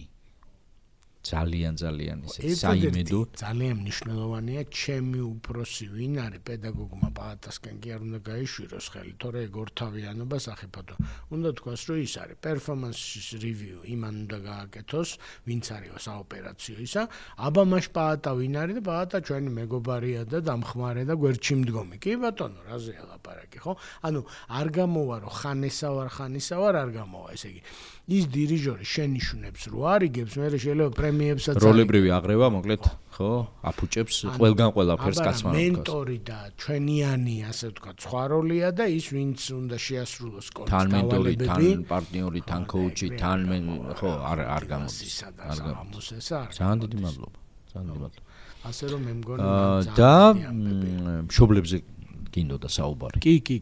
მშობელს რა შეგვიძლია უთხრათ? ეს პოდკასტი სხვა შორის ჩაფიქრებული ისეც არის, რომ მშობლებმა მოისმინონ. აუდიტორიაში ძალიან ვხედავთ მშობლებს, მოგვეხსენება ახლა, ხო? მუდმივად არის საუბარი რომელ სკოლაში, რომლიდან რომელ სკოლაში რატომ, ხო, თქვათ არის ბევრი გულაცრუება, ბევრი და ასე შემდეგ. მოკლედ პირველ რიგში ესეთი პატარა ამბით დავიწყებ ესე იგი შენთვის გასაზიარებლად და ჩვენი მსმენელებისთვის რომ მოკლედ კომაროვში მივედი ესე იგი ყოველ ზაფხულს არის მისაღები გამოცდები და სანამ მოდერნიზებას გავაკეთებდი და საიტზე გამოქვეყნდებოდა ეს გამოცდების შედეგები იყო ესეთი ტრადიცია რომ ღობეზე აი ეს პატარა ქუჩა გადის კომაროვის სკოლის წინ და იმ ღობეზე გამოიკვრებოდა ამობეჭდილი სიები როგორც უნივერსიტეტებში როგორც ხდებოდა უნდა მისულიყავი და გენახა შენი შვილი ესე იგი მოხვდა თუ ვერა სიაში რა და მოკლედ ერთ-ერთ დღეს მომიწია მისვლა ზუსტად ისეთ დღეს, როცა ეს სიები გამოიკრა. ანუ ჩემი მიზანი არ უკავშირდებოდა სიებს, სხვა საქმეზე ვიყავი სკოლის დირექტორთან შესახვედრად და სკოლისკენ მივდივარ ფეხით, ცოტა მოშორებით გავაჩერე მანქანა და მივდივარ ფეხით და ჩემ შემხვედრად მოდის მამაშვილი რა. და რაღაცას ლაპარაკობენ, ესე იგი და მე რო გამისწორდნენ, ესე იგი ეს мама ეუბნება შვილს და კილო ქონდა. მამას ანუ ალბათ რაიონიდან იყვნენ ესენი, რეგიონიდან, კომაროვში იცი რომ ინტერნატია და შეუძლია ცხოვრება იქ რეგიონის ბავშვებს და ასე შემდეგ და мама ეუბნება შვილს მე რო გამისწორდნენ, რომ შვილო, მეო ასეთი ბედნიერიო, არასოდეს ყოფილვარო, ესე იგი როგორც ახლა ვარო რა და ესე იგი ამან ძალიან იმოქმედა ამ ამბავმა, რომ ამ ბავშვმა თავისი შრომით, ასე ვთქვათ, მე-6 კლასელი პატარა ბავშვია, თინეიჯერობაში შედის. ეგეთი ის არის. მოახერხა, რომ ესე იგი მამას რაღაცა თავისი ადამიანური რეალიზების ამბიცია, ასე ვთქვათ, და იმ მამას, რომელიც ფუნდამენტური და ღრმა არის. ძალიან მაგარი, ესე იგი ბავშვმა მიანიჭა სიამაყე ოჯახს იცის რომ ეხა დაბრუნდებიან სოფელში და იქ დიდი ამბავი ატყდება რომ ბეჟანის ბიჭმა ესე იგი თუ გოგომ ჩააბარა და ეს ვინ ყოფილა და იქ მასწავლებელი იამაყებს იმ სოფლის სკოლის რომ მე გავზარდე ბავშვი რომელიც კომაროვში წავიდა და ასე შემდეგ ხო ანუ მოკლედ ხო და მაგის მერე ესე იგი მშობლების თემას რო შეუერთდეთ მე ბევრჯერ მithქვამს კომაროვის ჩემი კოლეგებისთვის მათ შორის ადმინისტრაციისთვის რომ ჩვენ ბავშვების შესარჩევი კონკურსი კი არა გვაქვს ყოველ ზაფხულს ჩვენ გვაქვს მშობლების შესარჩევი კონკურსი იმიტომ რომ მე-6 კლასელ ბავშვს არ მიუღია გადაწყვეტილებები იმხელა გადაწყვეტილებები რამხელაც მისმა მშობლებმა რაც მისმა მშობლებმა დათმეს რომ ამ ბავშვს სწავლის мотиваცია არ დაეკარგა იმ სკოლაში სადღაც ეხა ეს ბავშვი უმეტესად არის იმ ტოპ 20%-ში, რომელსაც იქაური მასწავლებელი შეიძლება ვერც ასწავლის ვერაფერს. იმ თავისი სოფლის სკოლა. ესე იგი ოჯახი შემოდის აქ და დამატებით სამუშაოს აძლევს ამ ბავშვს დამატებით. ოჯახი შეეჭიდა მთელ ამბებს და ჩვენ ეს მშობელი ვიპოვეთ თქო მაგარი რაკურსია ძალიან. ეს მშობელი ვიპოვეთ და შესარჩევი თქვენ გონიათ რომ ბავშვი წერს გამოცდას ოთახში და სინამდვილეში მშობელი წერს გამოცდას აბარებს ამ გამოცდას. იმის წინ 5 წელი აბარებდა მთელი ოჯახი ამ გამოცდას, რომელიც მას მიიყვანა კომარავთან, ხო? მაგარი ეპიზოდია. ხო და ჰარვარდის მშობელი არ აბარებს გამოცდას და იმის ოქსფორდის მშობელი არ ზუსტად ამაშია საქმე, ხო? ამიტომ მე მაქვს შეგრძნება რომ კარგმა სკოლამ და მაგიტო უნდა წლები კარგი სკოლის ფორმირებას ერთი მარკეტინგულად უნდა შექმნას იმაზე დიდი მოთხოვნა ვიდრე ჭირდება არ არსებობს არც ერთ ბიზნესში შენ თუ გჭირდება რომ მიიღო აი კომაროვი იღებს 175 ბავშვს ყოველ ნაკადში ასე ვთქვათ ხო შენ თუ არ აკავს 1000 ბავშვი რომელსაც კომაროვში უნდა შენ სწორ 175 წყვილ მშობელს და ოჯახს ვერ ამოარჩევ არ ირჩევა ხო ეგრე არ არის ბავშვმა მათემატიკა იცის და არ იცის მაგაზე არ არის ლაპარაკი არის რომ ჩვენ რა ვქენით როგორც ოჯახმა რა ავაშენეთ ხო და ამიტომ გონია რომ ძალიან სერიოზული ამოცანა გაქვს შენ ამ არაჩვეულებრივი ახალი სკოლის მარკეტინგული ამოცანა რომ ამ სკოლამ ისე გაითქვა სახელი თავისი სწავლით იქნება თუ პროგრამებით თუ რაღაცა სპეციალური მარკეტინგული აქტივობებით ონლაინ იქნება თუ პოდკასტით შემობატონ და მილიონი სიკეთით რაც შენ ნამდვილად შეგიძლია და ამ გუნდს აზროვნების აკადემიის გუნდის ფანი ვარ მე და ესე იგი ყველაფრის მჯერა და შენიც მათ შორის ეხლა უკვე და ცალცალკე და ერთად უნდა შეიქმნას სიტუაცია, როდესაც 1000 ბავშვს უნდოდა, ესე იგი და ჩვენ 175 ავიყვანეთ, ან 100 ბავშვს უნდოდა 15 ავიყვანეთ და ამ აყვანის მომენტში გავესაუბრებით ბავშვს რომ მშობლებს რო ეუბნებიან, ცოტა წყინს, ესე იგი რომ 5 წლის ბავშვს ესაუბრებით, კაცო, რას ესაუბრებით ამისთანაც, ესე იგი 5 წლის ბავშვი პატარაა. ხო და მე მგონია რომ მშობელს ვესაუბრებით და ერთი კარგად უნდა ჩავხედოთ თვალებში და უნდა უთხრათ რომ აბა ვერ სწავლობს შენი ბავშვი, მე რას აპირებ? აბა კარგად სწავლობს და კლასში საუკეთესოა რას აპირებ. აბა ესე იგი წავიდა ბულინგი iPhone-ი ვის უფრო ახალი აქვს რას აპირებ ჩემო მშობელო, ხო? ის ბავშვი კი პატარაა, შენ ხო არა ხარ პატარა და ესე იგი 5 წლის ბავშვის მშობელი ჩვენ ქართულ რეალობაში შეიძლება 25 წლის იყოს, ან 30 წლის და ეს დასრული ადამიანია და ერთი კარგად ჩავხედოთ თვალებში და რას გვეუბნება და რას უპირებს თავის შვილს, ხო? არ გინახავს მოშორებაზე რო არის ამ მშობლები და პირველი შეკითხვა ისე აქვს მშობელს რომ 5 საათამდე ხო თქვენ გეყოლებათ. ხო და გამარჯობა შენი, ესე იგი ჩვენ გვეყოლება და შენ აღარ გეყოლებ. ესე იგი, თვითონ იმაზე რომ სერვისი საჭიროა, რა თქმა უნდა, მაგას ვეთანხმები. მეორე მხრივ მე თუ მშობელი ვიპოვე, რომელსაც გული არ წყდება, რომ ვერ არის ამ თავის ბავშვთან და თუ რომელიც არ თანხმდება, რომ მაგალითად იმორიგეო სკოლაში ამ გახანგრძლივებულში მოვიდეს, თვეში ერთხელ, თვეში ორჯერ, ეგეც არ უნდა, მაგ ხელა ისიც არ უნდა დათმობა, ესე იგი ეს არ არის ჩვენი მშობელი, ასე ვთქვათ. რა ჩვენი მშობელი თუ აპირებს, რომ გადმოგვაბაროს და გაიწიოს, დავიღუპეთ, სად გაიწიოს, ეს ბავშვი სახლშია და სახლში ისმენს, დარდებს და სახლში ეუბნებიან ფიდბექს და ასე შემდეგ და სახლს აქვს ისეთი გავლენა, როგორც სკოლასაც კი არ აქვს. ამიტომ ჩემი აზრით ეგ იქნება ძალიან სერიოზული გამოწვევა, ასე ვთქვათ, შენი სკოლისთვის და ყველა სკოლისთვის, რომ სწორი მშობლები, ასე ვთქვათ, სწორი ხა შეიძლება უცნაურად ჟღერდეს, მაგრამ მოტივირებული, ვისაც ესმის სკოლის სტრატეგია და კიკი მოგიწერთ ეხლავე ხელს წესებზე კი არ ამბობს, რომ წამაკითხეთ ერთი და კარგად გამაგებინეთ ეს თქვენი შინაგანა წესი, ხო? ესე კი არ არის. მოდი პასუხისგებლობასთან მივიდეთ. აბარა, ზუსტად პასუხისგებლობასთან. ჩვენ მივიდივართ მაინც პასუხისგებლობასთან და ვინ სწავლობს სკოლაში, კიდე საკითხავია, ბავშვი სწავლობს სკოლაში თუ მშობელი სწავლობს სკოლაში და ამ სკოლის წლებში მოუწევს იმას შუახნის თავისი შუახნის ასაკი შეიძლება მოუწიოს, მაგრამ ბავშვის გარდატეხის ასაკის ის მოუწევს გავლა და რა ვარი ამბავია, ესე იგი სკოლა ყველანი უნდა ვიყოთ აბსოლუტურად ჰარმონიაში ერთმანეთთან და კოოპერაციაში, რომ ბავშვს შეუმსუბუქოთ ეს მძიმე ამბავი და სწავლის სიყვარული შეუნარჩუნოთ და მიღწევის სიყვარული წარმატება დავაკავშიროთ.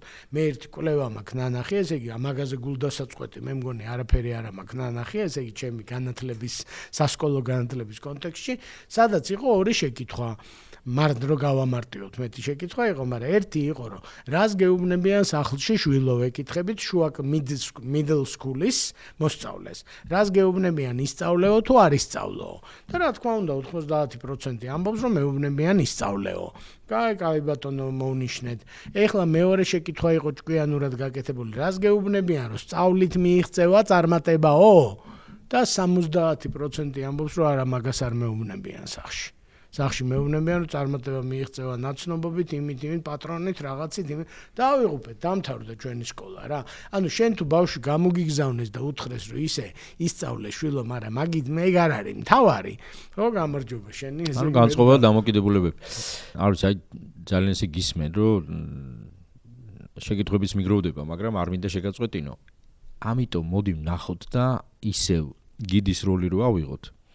ერთ-ერთი ბოლო სკოლა და როგორც კი მეძლევა ხოლმე საშუალება უცხოეთში, მივდივარ სკოლებში და ერთ-ერთ წინა პოდკასტში ვთქვი, რომ აი ფილიპინებში ვიყავი, საკმაოდ ძლიერ, კარგ და ისეთ დარესურსებულ სკოლაში. ვიტყვი ესე და მშობლების კომპონენტი იყო თვალშისაცემად საინტერესოდ და კარგად მოწყობილი. მოდი აი ამ ჩვენ საერთო ვირტუალურ კარგ სკოლაში კონკრეტულად სად ჩანს ასეთი მშობლობა და მშობლების სკოლასთან აი ესეთ პოზიტიური კონსტრუქციული თანაარსებობა, თანამშრომლობა. კი ბატონო, ერთი, მოკლედ მან გადავწუდები, ესე იგი ერთი ამბავი უნდა მოგეყვერო, მოკლედ ჩემი და, რომელიც მუშაობდა ამერიკულ ორგანიზაციაში, საქართველოში ამერიკულ ორგანიზაციაში და მოკლედ მისი უფროსი ამჩნევს, რომ ეს ტელეფონზე ლაპარაკობდა, ცოტა აღელვებული საუბარი ქონდა, ბავშვის სკოლიდან დარეკეს და თხოვეს მისვლა და გაგანია სამუშაო დღეა, სამუშაო საათებია და არ არის კარგი სიურპრიზი. ხო, ის არის რა. ხო და ესე იგი უფროსმა ყურადღებიანმა უფროსმა შეამჩნია და ეუბნება, რომ რაშია საქმე, ესე იგი და ეს ეუბნება, რომ ბავშვის სკოლიდან დარეკეს და არაფერი კაცო მე საქმეს მივიყვან ბოლომდე, ის არაფერი არ წავალ. იმან თუ რას არ წახვალ, ხო არ გაგიჟდიო, შენ ხო არ გადაირი. აი ხა ამ წუთას დადე ყველაფერიო, ჩვენ მივხედავთ ყველაფერსო და გავარდიო ახლა სკოლაშიო რა. ხო და ის გამახსენ მეც დამიჭერე, შენს დაგიჭერენ, ტრიფონსაც დაიჭერენ, დაახლოებით ესე უთხრა. მოკლედ ეს შეიძლება ამერიკული სკოლა იმად არ გამოდგებოდეს, მაგრამ განწყობა ესე იგი, რომ ბავშვის სკოლიდან დარეკეს, რას ნიშნავს? ესე იგი, ეს უნდა ნიშნავდეს, რომ ცა გაიხსნა, ესე იგი და ღმერთმა პირდაპირ შეიძლება იქ ცუდი რამე ხდება, შეიძლება კარგი რამე ხდება და ასე შემდეგ. მოკლედ მე ვფიქრობ რომ მაგრამ ყისიერად ის არის პრიორიტეტული თემა. ეგ არის პრიორიტეტი, როგორც შენი შვილის ჯამრთელობაზე რო დაგირეკონ, არც ერთი მშობელი კითხვასაც არ სამსახური კი არა, ის რო ხდებოდა მეორედ მოსვლა რო იყოს, გავარდები სადღაც, აი შენი შვილის ინტელექტუალური ჯამრთელობაა ეს მასწავლებელი როცა იმას გიშვება და აქეთ მხარესაც პასუხისმგებლობა უნდა სკოლის მხარეს რომ არ აღმოჩნდეს რომ ფარდების ფულზე გავაქციეთ ვიღაცა ესე იგი თქვენ ჯვარი გწერიათ ესეთი მაგალითებიც ვიცით და ან რაღაცა სისულელეზე რომ დამრიგებლის დაბადების დღე ახლოვდება და ესე იგი რა ვქნათ მშობლებმა და ესეთი რამეები ხდება სამწუხაროდ ერთი და მეორე მხრივ შესაბამისად მოვექცეთ პატივი ვცეთ მშობლის privacy-ს ასე ვთქვათ დროს და შრომას და ასე შემდეგ და მეორე მხრივ იმან პატივი ვცეს აუცილებლად პედაგოგის იმას და ჩემი აზრით ამის მეთოდები ახლა შენ უკეთესად გეცოდინება არის ეს მოხალისეობა თუნდაც ისა პროფესიონალები მოიწვიეთ პროფესიაზე სალაპარაკოდ ვინ მოიწვია აგერ არიან პროფესიონალები ეს მშობლები არიან ბებიები ბაბუები და იმას თუ შეგრძნება ექნება რომ მონაწილეობს სკოლის ცხოვრებაში სულ სხვანაირად იმას იზამს ასე ვთქვა და ბავშვი თუ ეცოდინება რომ ესენი მოკავშირეები არიან ჩემი მასწავლებელი დედა ჩემი ბაბუა ჩემი ბაატა ერთ საქმეს აკეთებენ ის სულ სხვა ბავშვია ასე ვთქვა ხო მე მგონია რომ ეს დადგენადია როგორც გასაუბრებისას ჩვენ აყვანისას ვადგენინებთ იმას დღეს ხო ესეთი სიტუაცია რომ კარგ სკოლაში 2 წლით ადრე უნდა ჩაწერო ბავშვი და მიასწრო და მიდის მერე რეკვა რომ მიშველეთ და დამეხმარეთ იცი რა ის 2 წელი ვამუშაოთ პაატა ეს მშობლები და უთხრათ რომ მოდი აბა შეკრება გვაქვს მშობლების 1 წელი დარჩა სკოლის დაწყება და დამეხმარეთ შენ ფინანსისტი ხარ ფინანსებში დამეხმარე შენ მენეჯმენტის სპეციალისტი ხარ შენ პიარის სპეციალისტი არ გინდათ დახმარება გავიკე გასაგებია რომ ესე იგი ჩაწერეთ და დამთავრდა ანუ შევკრათ თემი. აბარა ზუსტ. ხო, ესე არისტოტელესთან რომ მივიდეთ ახლა, ხო? შევკრათ პოზიტიური თემი, რომელშიც შენ 2 წლის მერე ეს მშობლები ერთმანეთს რო იცნობდნენ და უკვე საქმეები ქონდეთ ერთად გაკეთებული, რა შემოვა სკოლაში. უკვე მეგობრების შვილები. იყო ასეთი კლასები, სადაც მშობლები თანამშრომლობდნენ. ხდება ერთმანეთთანაც.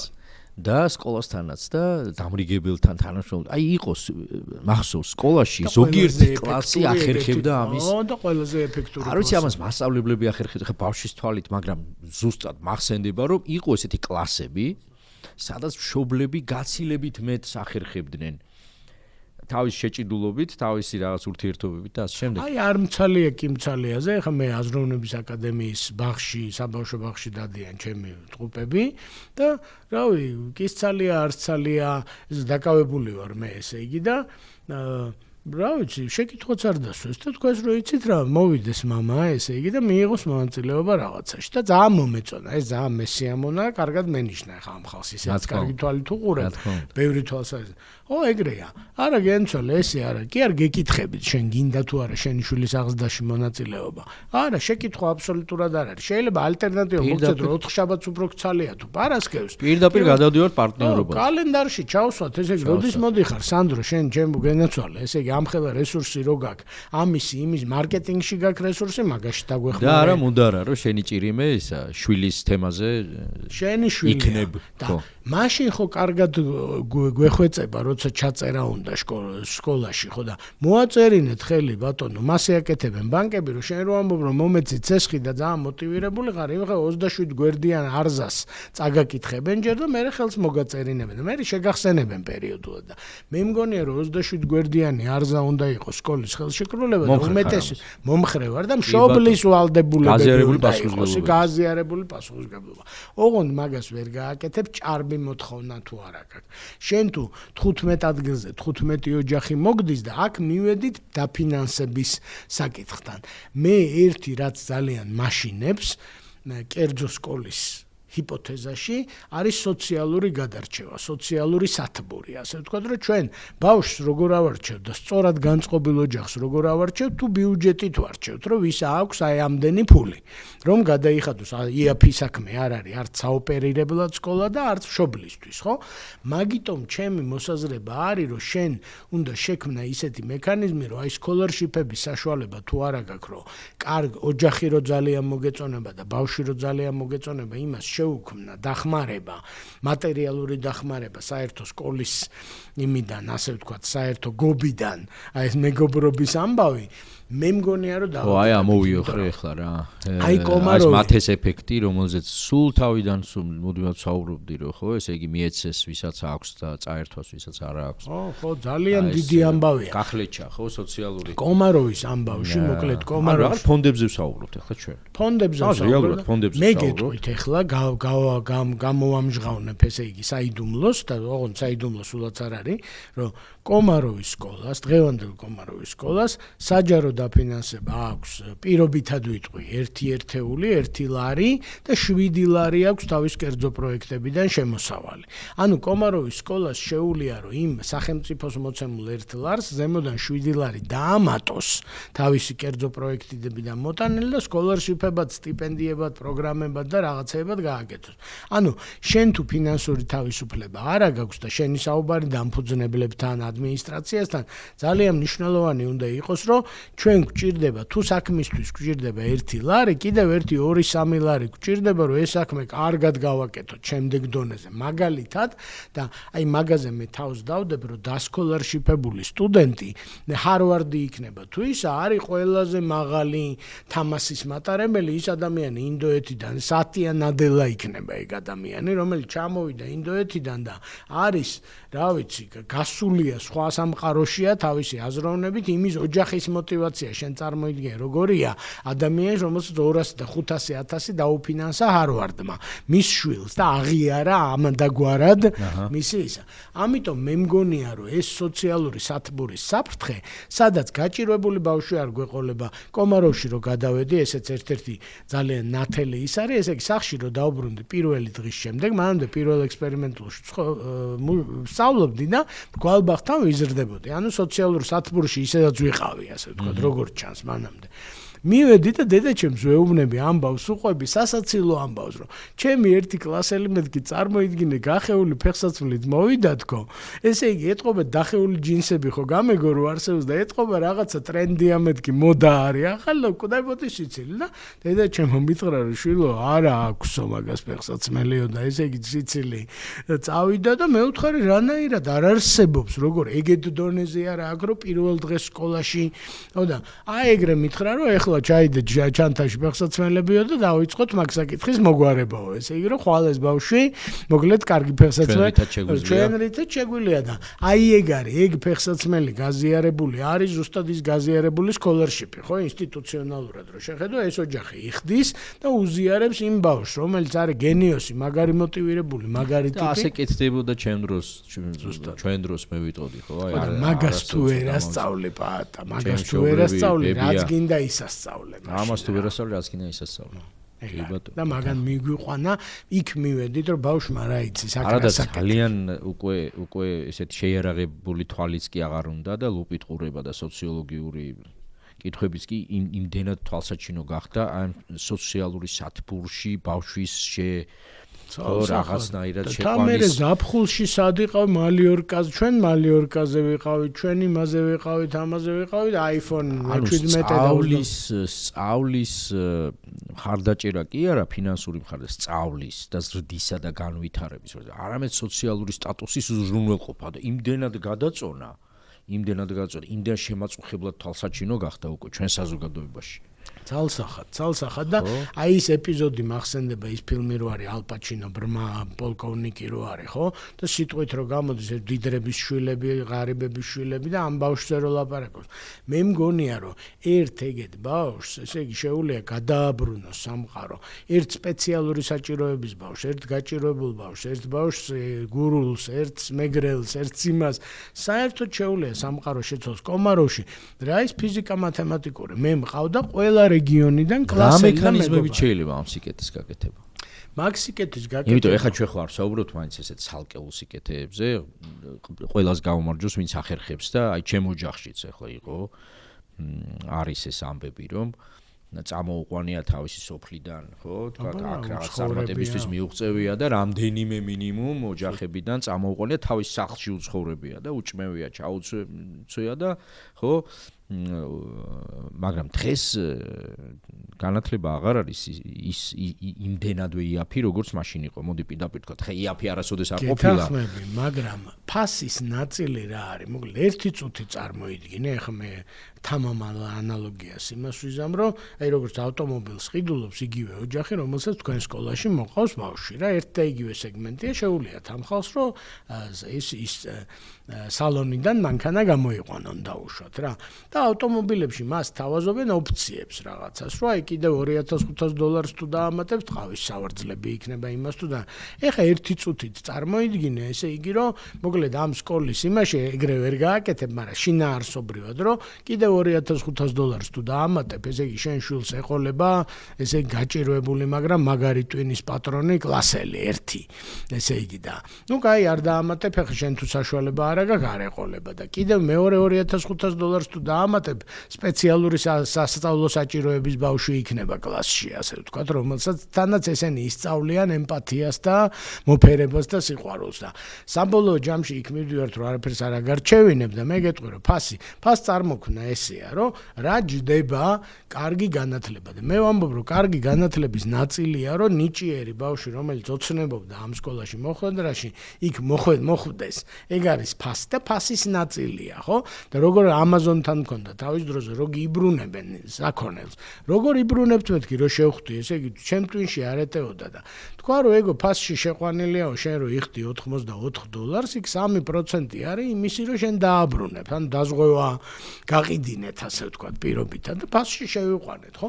ამიტომ თუ სკოლა ისე ითulis იმას რომ სკოლარშიპებს არ ანგარიშობს, ესე იგი უმაგისოდ ითulis, ესე იგი ემზადება რომ არ შეეძლოს სკოლარშიპი და თუ სკოლარშიპებით ითulis და ამბობს რომ ყველა 15 კაციან კლასში უნდა იყოს 3 დასკოლარშიპებული ბავშვი, ესე იგი 3 მე-15-დით ესე იგი მეტი უნდა გახდეს ფასი ყველასთვის, რომ ის თანხა შეიკრიბოს, ახლა არითმეტიკული ამოცანაა და მერე უკვე როცა ალუმნი გაგიჩნდება, ასე ვთქვათ, და მეცენატი და ვიღაცა გაგიჩნდება და 2 წლით ადრე რომ დააწყებინებ იმ მშობლებს კოოპერაციას, აი ნახე შენ იქ რა სასწაული შედეგები დაიდება. მაგალითად 2 წლით ადრე უთხარი ამ მშობლებს, რომ დამეხმარეთ, რომ ფული ვიშოვოთ ხალხო, რომ 3 ბავშვს დაუფინანსოთ სწავლა, ესე იგი ჩვენ სკოლაში ისეც როგორიც ჩვენ რო გაგვიხარდება და იმ მაღალ სტანდარტს რო დაიჭერს. შეიძლება ეხა პირველ კლასელზე ეს არ გააკეთო და ისა, მაგრამ middle school-ში უკვე უნდა გააკეთო, ასე ვთქვათ, რომ შეიძლება შემოვიდეს ადამიანი. ნებისმიერ შემთხვევაში ამ სიკეთის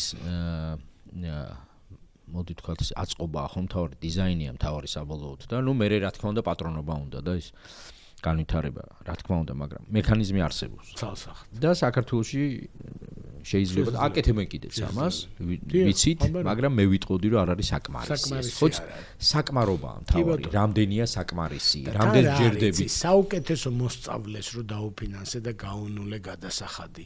აი კავკასიის უნივერსიტეტში.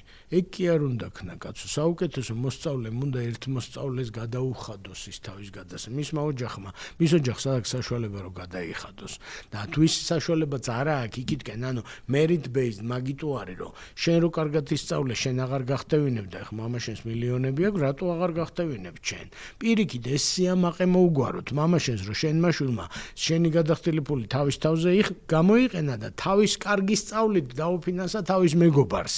სწავლა, აი წარმოიდგინე, სად გავდივართ, ასე ვთქვათ. რომლისთვისაც ეს შეიძლება არის სიცოცხლის ცხოვრების თავარი თემა, რომ იქ აი ეს დერეფანი შეიქმნას ბავშვისთვის, რომ და ვინ შეგიქმნა ეგ დერეფანი და აი თავისი სწავლით შემიქმნა ჩემმა კურსელმა და ეგ სად მივდივართ, წარმოიდგინე, ესე იგი სად გავდივართ. ასეთი სიკეთის დიზაინზე როგორ უნდა იზრუნოს სახელმწიფო? მოდი ამით დავასრულოთ. იმიტომ რომ საუბარი შედგა და რამდენიმე ისეთ სერიოზული ფაქტორი გავაშუქეთ, ვიტყოდი სკოლაში, რომელსაც კარგი ლიდერობის მართლაც და კარგი პატრონობის შემთხვევაში ბევრი რამის გაძლიერება, გაუმჯობესება შეუძლია ჩვენ სკოლებში. სახელმწიფო დონიდან გინახავს სკოლის სისტემა. აი თუნდაც აი ამ სიკეთეზე, რომელიც ახლა სკოლის დონეზე გავიარეთ, სახელმწიფომ როგორ უნდა შეხედოს? პირველი რასაც ვიტყვი აუცილებლად არის რომ ვინც სახელმწიფოს დაელოდა რამე საქმეში, ესე იგი თვილად უნდა ჩაიცოს, იმიტომ რომ დიდხანს მოუწევს ლოდინი რა. და ეს მაგალითი მომყავს, რომ ბანკებში ვიყავი მე 15 წელი და 2009 წელს კანონში შევიდა ბანკომატის სიტყვა, მანამდე არ იყო და 2009 წელს საქართველოში 2000 ბანკომატი იყო. ანუ კანონმა აღიარა 10 წლის დაგვიანებით, რომ ბანკომატი საერთოდ არსებობს რა. ასე 10 წლის დაგვიანებით აღიარა, რომ კერძო სკოლა არსებობს, ჯანდაბას თქვენი თავი და ასე შემდეგ. ანუ იმის თქმა, რომ სადღაც არსებობს ის სახელმწიფო, რომ ავანგარდშია და პაატაზე უფრო პაატაა და სანდროზე უფრო სანდრო და აზროვნების აკადემია, მოკლედ ეგ ცოტა მითია ჩემთვის რა. ყველაზე კარგი სახელმწიფო, იდეალური სახელმწიფო პაატას უსმენს. შეიძლება არ უნჯერებს, მაგრამ უსმენს მინიმუმ და მე ბევრი პაატა რო იტყვის რაღაცას. მოსმენამდე მივდივართ და მე 10 წლის მე რომელიღაცა შემდეგი ადამიანი იტყვის რომ პაატა ამას 10 წელი ამბობს და მე მგონი უნდა და ვაუჩერები გავრცელდეს კერძო სკოლებზე. ჩემ დროს იყო ეს გამოწვევა მაგალითად, რომ არა ბავშვს არ გადაუხადოთ კერძო სკოლაში ფული და საჯარო სკოლაში გადაუხადოთ ფული, მაგალითად პედაგოგს არ გადაუხადოთ დანამატი სერტიფიკაციის კერძო სკოლაში და საჯაროში და ასე შემდეგ, ხო? მოკლედ მან ჩემი აზრით თუ დაველოდებით ვიღაცას დავიღუპებით და ეგრე არასდროს რა სახელმწიფო ის არის, სახელმწიფოს რამდენიმე ის აქვს, რომ ომი არ იყოს და რაღაცეები აი არ დავიღუპოთ და მართლა სოციალურად დაუცველი და ასე შემდეგ და ეხლა ის რომ კერძო სკოლას აბა როდის მოიცლით რომ მოხვიდეთ ჰარვარდთან და უფრო კარგი გახადოთ, მოკლედ ეს გრამოფონშია ჩემი აზრით რა და მაგას თავი დავანებოთ. ამიტომ მე ვიტყოდი ერთადერთი რომ სახელმწიფომ რაც უნდა გააკეთოს, აი დირექტორთა საბჭო გქონდა ჩვენ საბჭო ერქვა თუ რა ერქვა არ მახსოვს, სკოლის დირექტორები იყვნენ კერძო სკოლების და საჯარო სკოლების და რა ვიცი მე როგორც მინისტრი ამ შემთხვევაში ხვდებოდი ამ ხალხს და ყველა დეპარტამენტის ხელმძღვანელიც მონაწილეობდა და იქ რო პრობლემატიკა დაიდგებოდა იმას ვერავინ ვერ მიაჩუმათებდა. რექტორთა საბჭო გქონდა. რამდენად იყო თანამედროვე? ახლა დღევანდელობაზე ორიენტირებული კი არა, აი დღეს რო რაღაც პრობლემა მომაყო თავი ის როგორ მოვაგვაროთ. არამედ თანამედროვე მომავალზე ორიენტირებული. ეგ აქედან უნდა წამოვიდეს. ეგ შეხედულება. მოქონდათ იყო ესეთი ამათ მოქონდა თუ არა, როგორ არ მოქონდა და ზოგი არც მოქონდათ. იცი რა თხოვნა ქონდათ? ყველაზე მოწინავე სკოლებს ქონდათ, რომ აი ესეთ რამეს ვაკეთებ და ფულიც გვაქვს და ყველაფერი და არ აგვიგრძალოთ, ძალიან გთხოვთ. და ის არ დაგვაჯარიმოთ და არ დაგვსაჯოთ კარგი საქმის გაკეთებისთვის რა.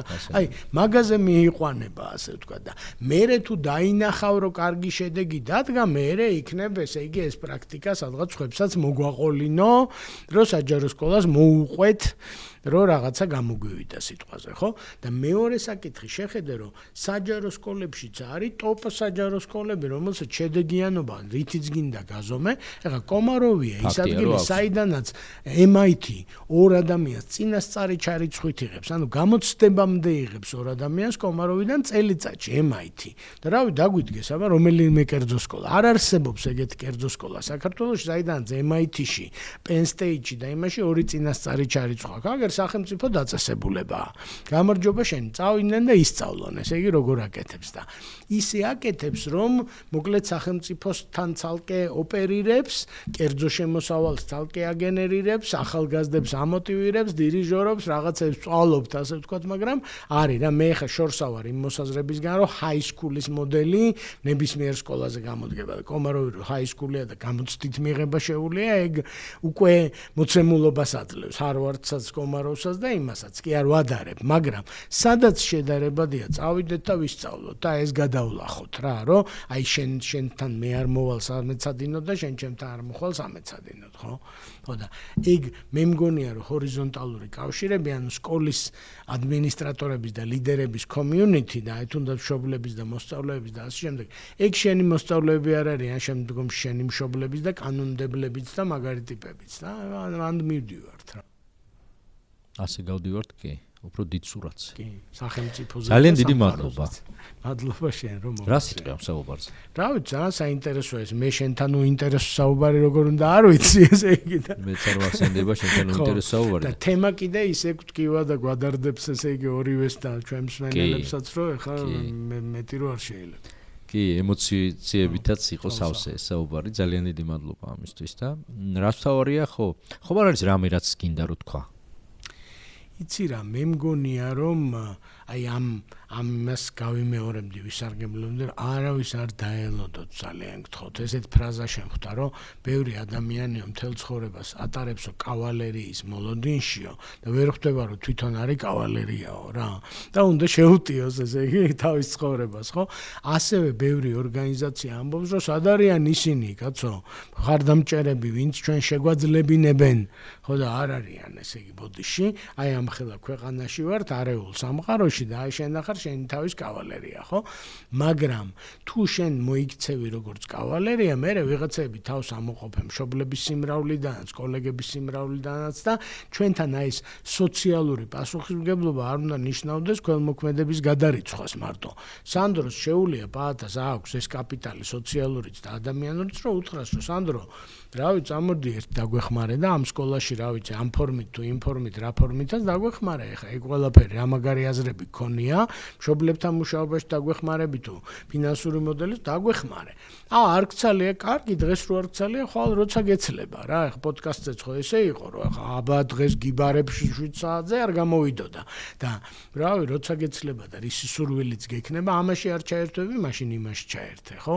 კომაროვის, აი მე ავდგებოდი მართლა პაატა და კომაროვის გადაგვექცეს ხო ეს ყველა. ზუსტად და კომაროვის ხალხს მე ჩავრთავდი აი სპეციალურად აი ამ ხიდს, ასე ვთქვათ, იმას ვიზამდი, რომ შენი STEM კათედრებში დაახმარო ის რესურსი, ასე ვთქვათ, აქედან იქიდან აქედან. ეს ხალხი ძალიან გულანთებული ხალხია და უანგაროდ აკეთებენ ბევრ რამეს და გავაკეთებინოთ, ოლიმპიადები იქნება, ის იქნება, ეს იქნება, მე იქნებ შემოიკრიბო, შენ ხარ ეგეთი ფიგურა ამ სასკოლო სამყაროში, რომ შენ გარშემო შეიძლება შემოიკრიბოს, ასე ვთქვათ, სხვა სკოლების ადამიანები და რაღაცა ერთობლივად, რაც ცალკე ერთ სკოლას არ გამოუვა, იქნება 10 სკოლას გამოუვიდეს ერთად და სახელმწიფო ზუსტად ეგრე ოპერირებს, რომ 10 სკოლას შეკრებილს რო დაინახავს თავის გარეშე, იქ მივა და იტყვის, რომ რა ხდება აქ თქვენ, ესე იგი რას ჩურჩულებთ და აღმოჩნდება, რომ იდეები გვაქვს უпросо და აბა მოგვისმინე და კარგია რომ მოხვედი.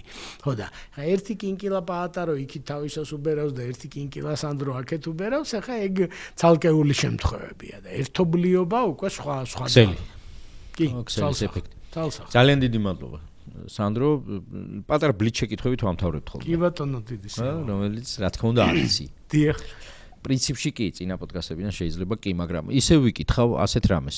განათლება ერთი სიტყვით. სინათლე. მადლობა. წიგნი. თუ შეგიძლია თქვა ამ თემაზე, ნახე, საყოველთაო წიგნს არ გეკითხები, მინდა კითხო ზრდას, განვითარებას, სწავლას, განათლებას, რაიმე ფილმი, წიგნი, კონკრეტული წიგნი თუ წიგნი როგორც ასეთი. ესე იგი, რავი, სახარებას ვიტყოდი, პირველი წიგნი, ესე იგი, სახარებაა და ასე იგი, როგორც კონცეფცია, ეს არის მოგზაურობა. ანუ მოგზაურობა, ვინც ვერ მოგზაურობს, ეგრე მოგზაურობს. გეოგრაფიულადაც და ხმებში გადავინაცვლოთ ახლა. განათლება რახმასთან ასოცირდება. რახმასთან, ჩემი აზრით, აი სინათლე რახანიშქენი, აი დილის ხმებთან ასოცირდება ერთი მხრივ. ეს არის, მე ვიტყოდი, უფრო დაწყებითი განათლება და მერე სიმფონიასთან, აი მშობლებისა და ეს დირიჟორი და ამბავია და სიმფონიური რაღაცა ნაწარმოებია. ამით დავასრულოთ. ძალიან დიდი მადლობა. მადლობა პაატა, წარმატებას გისურვებთ.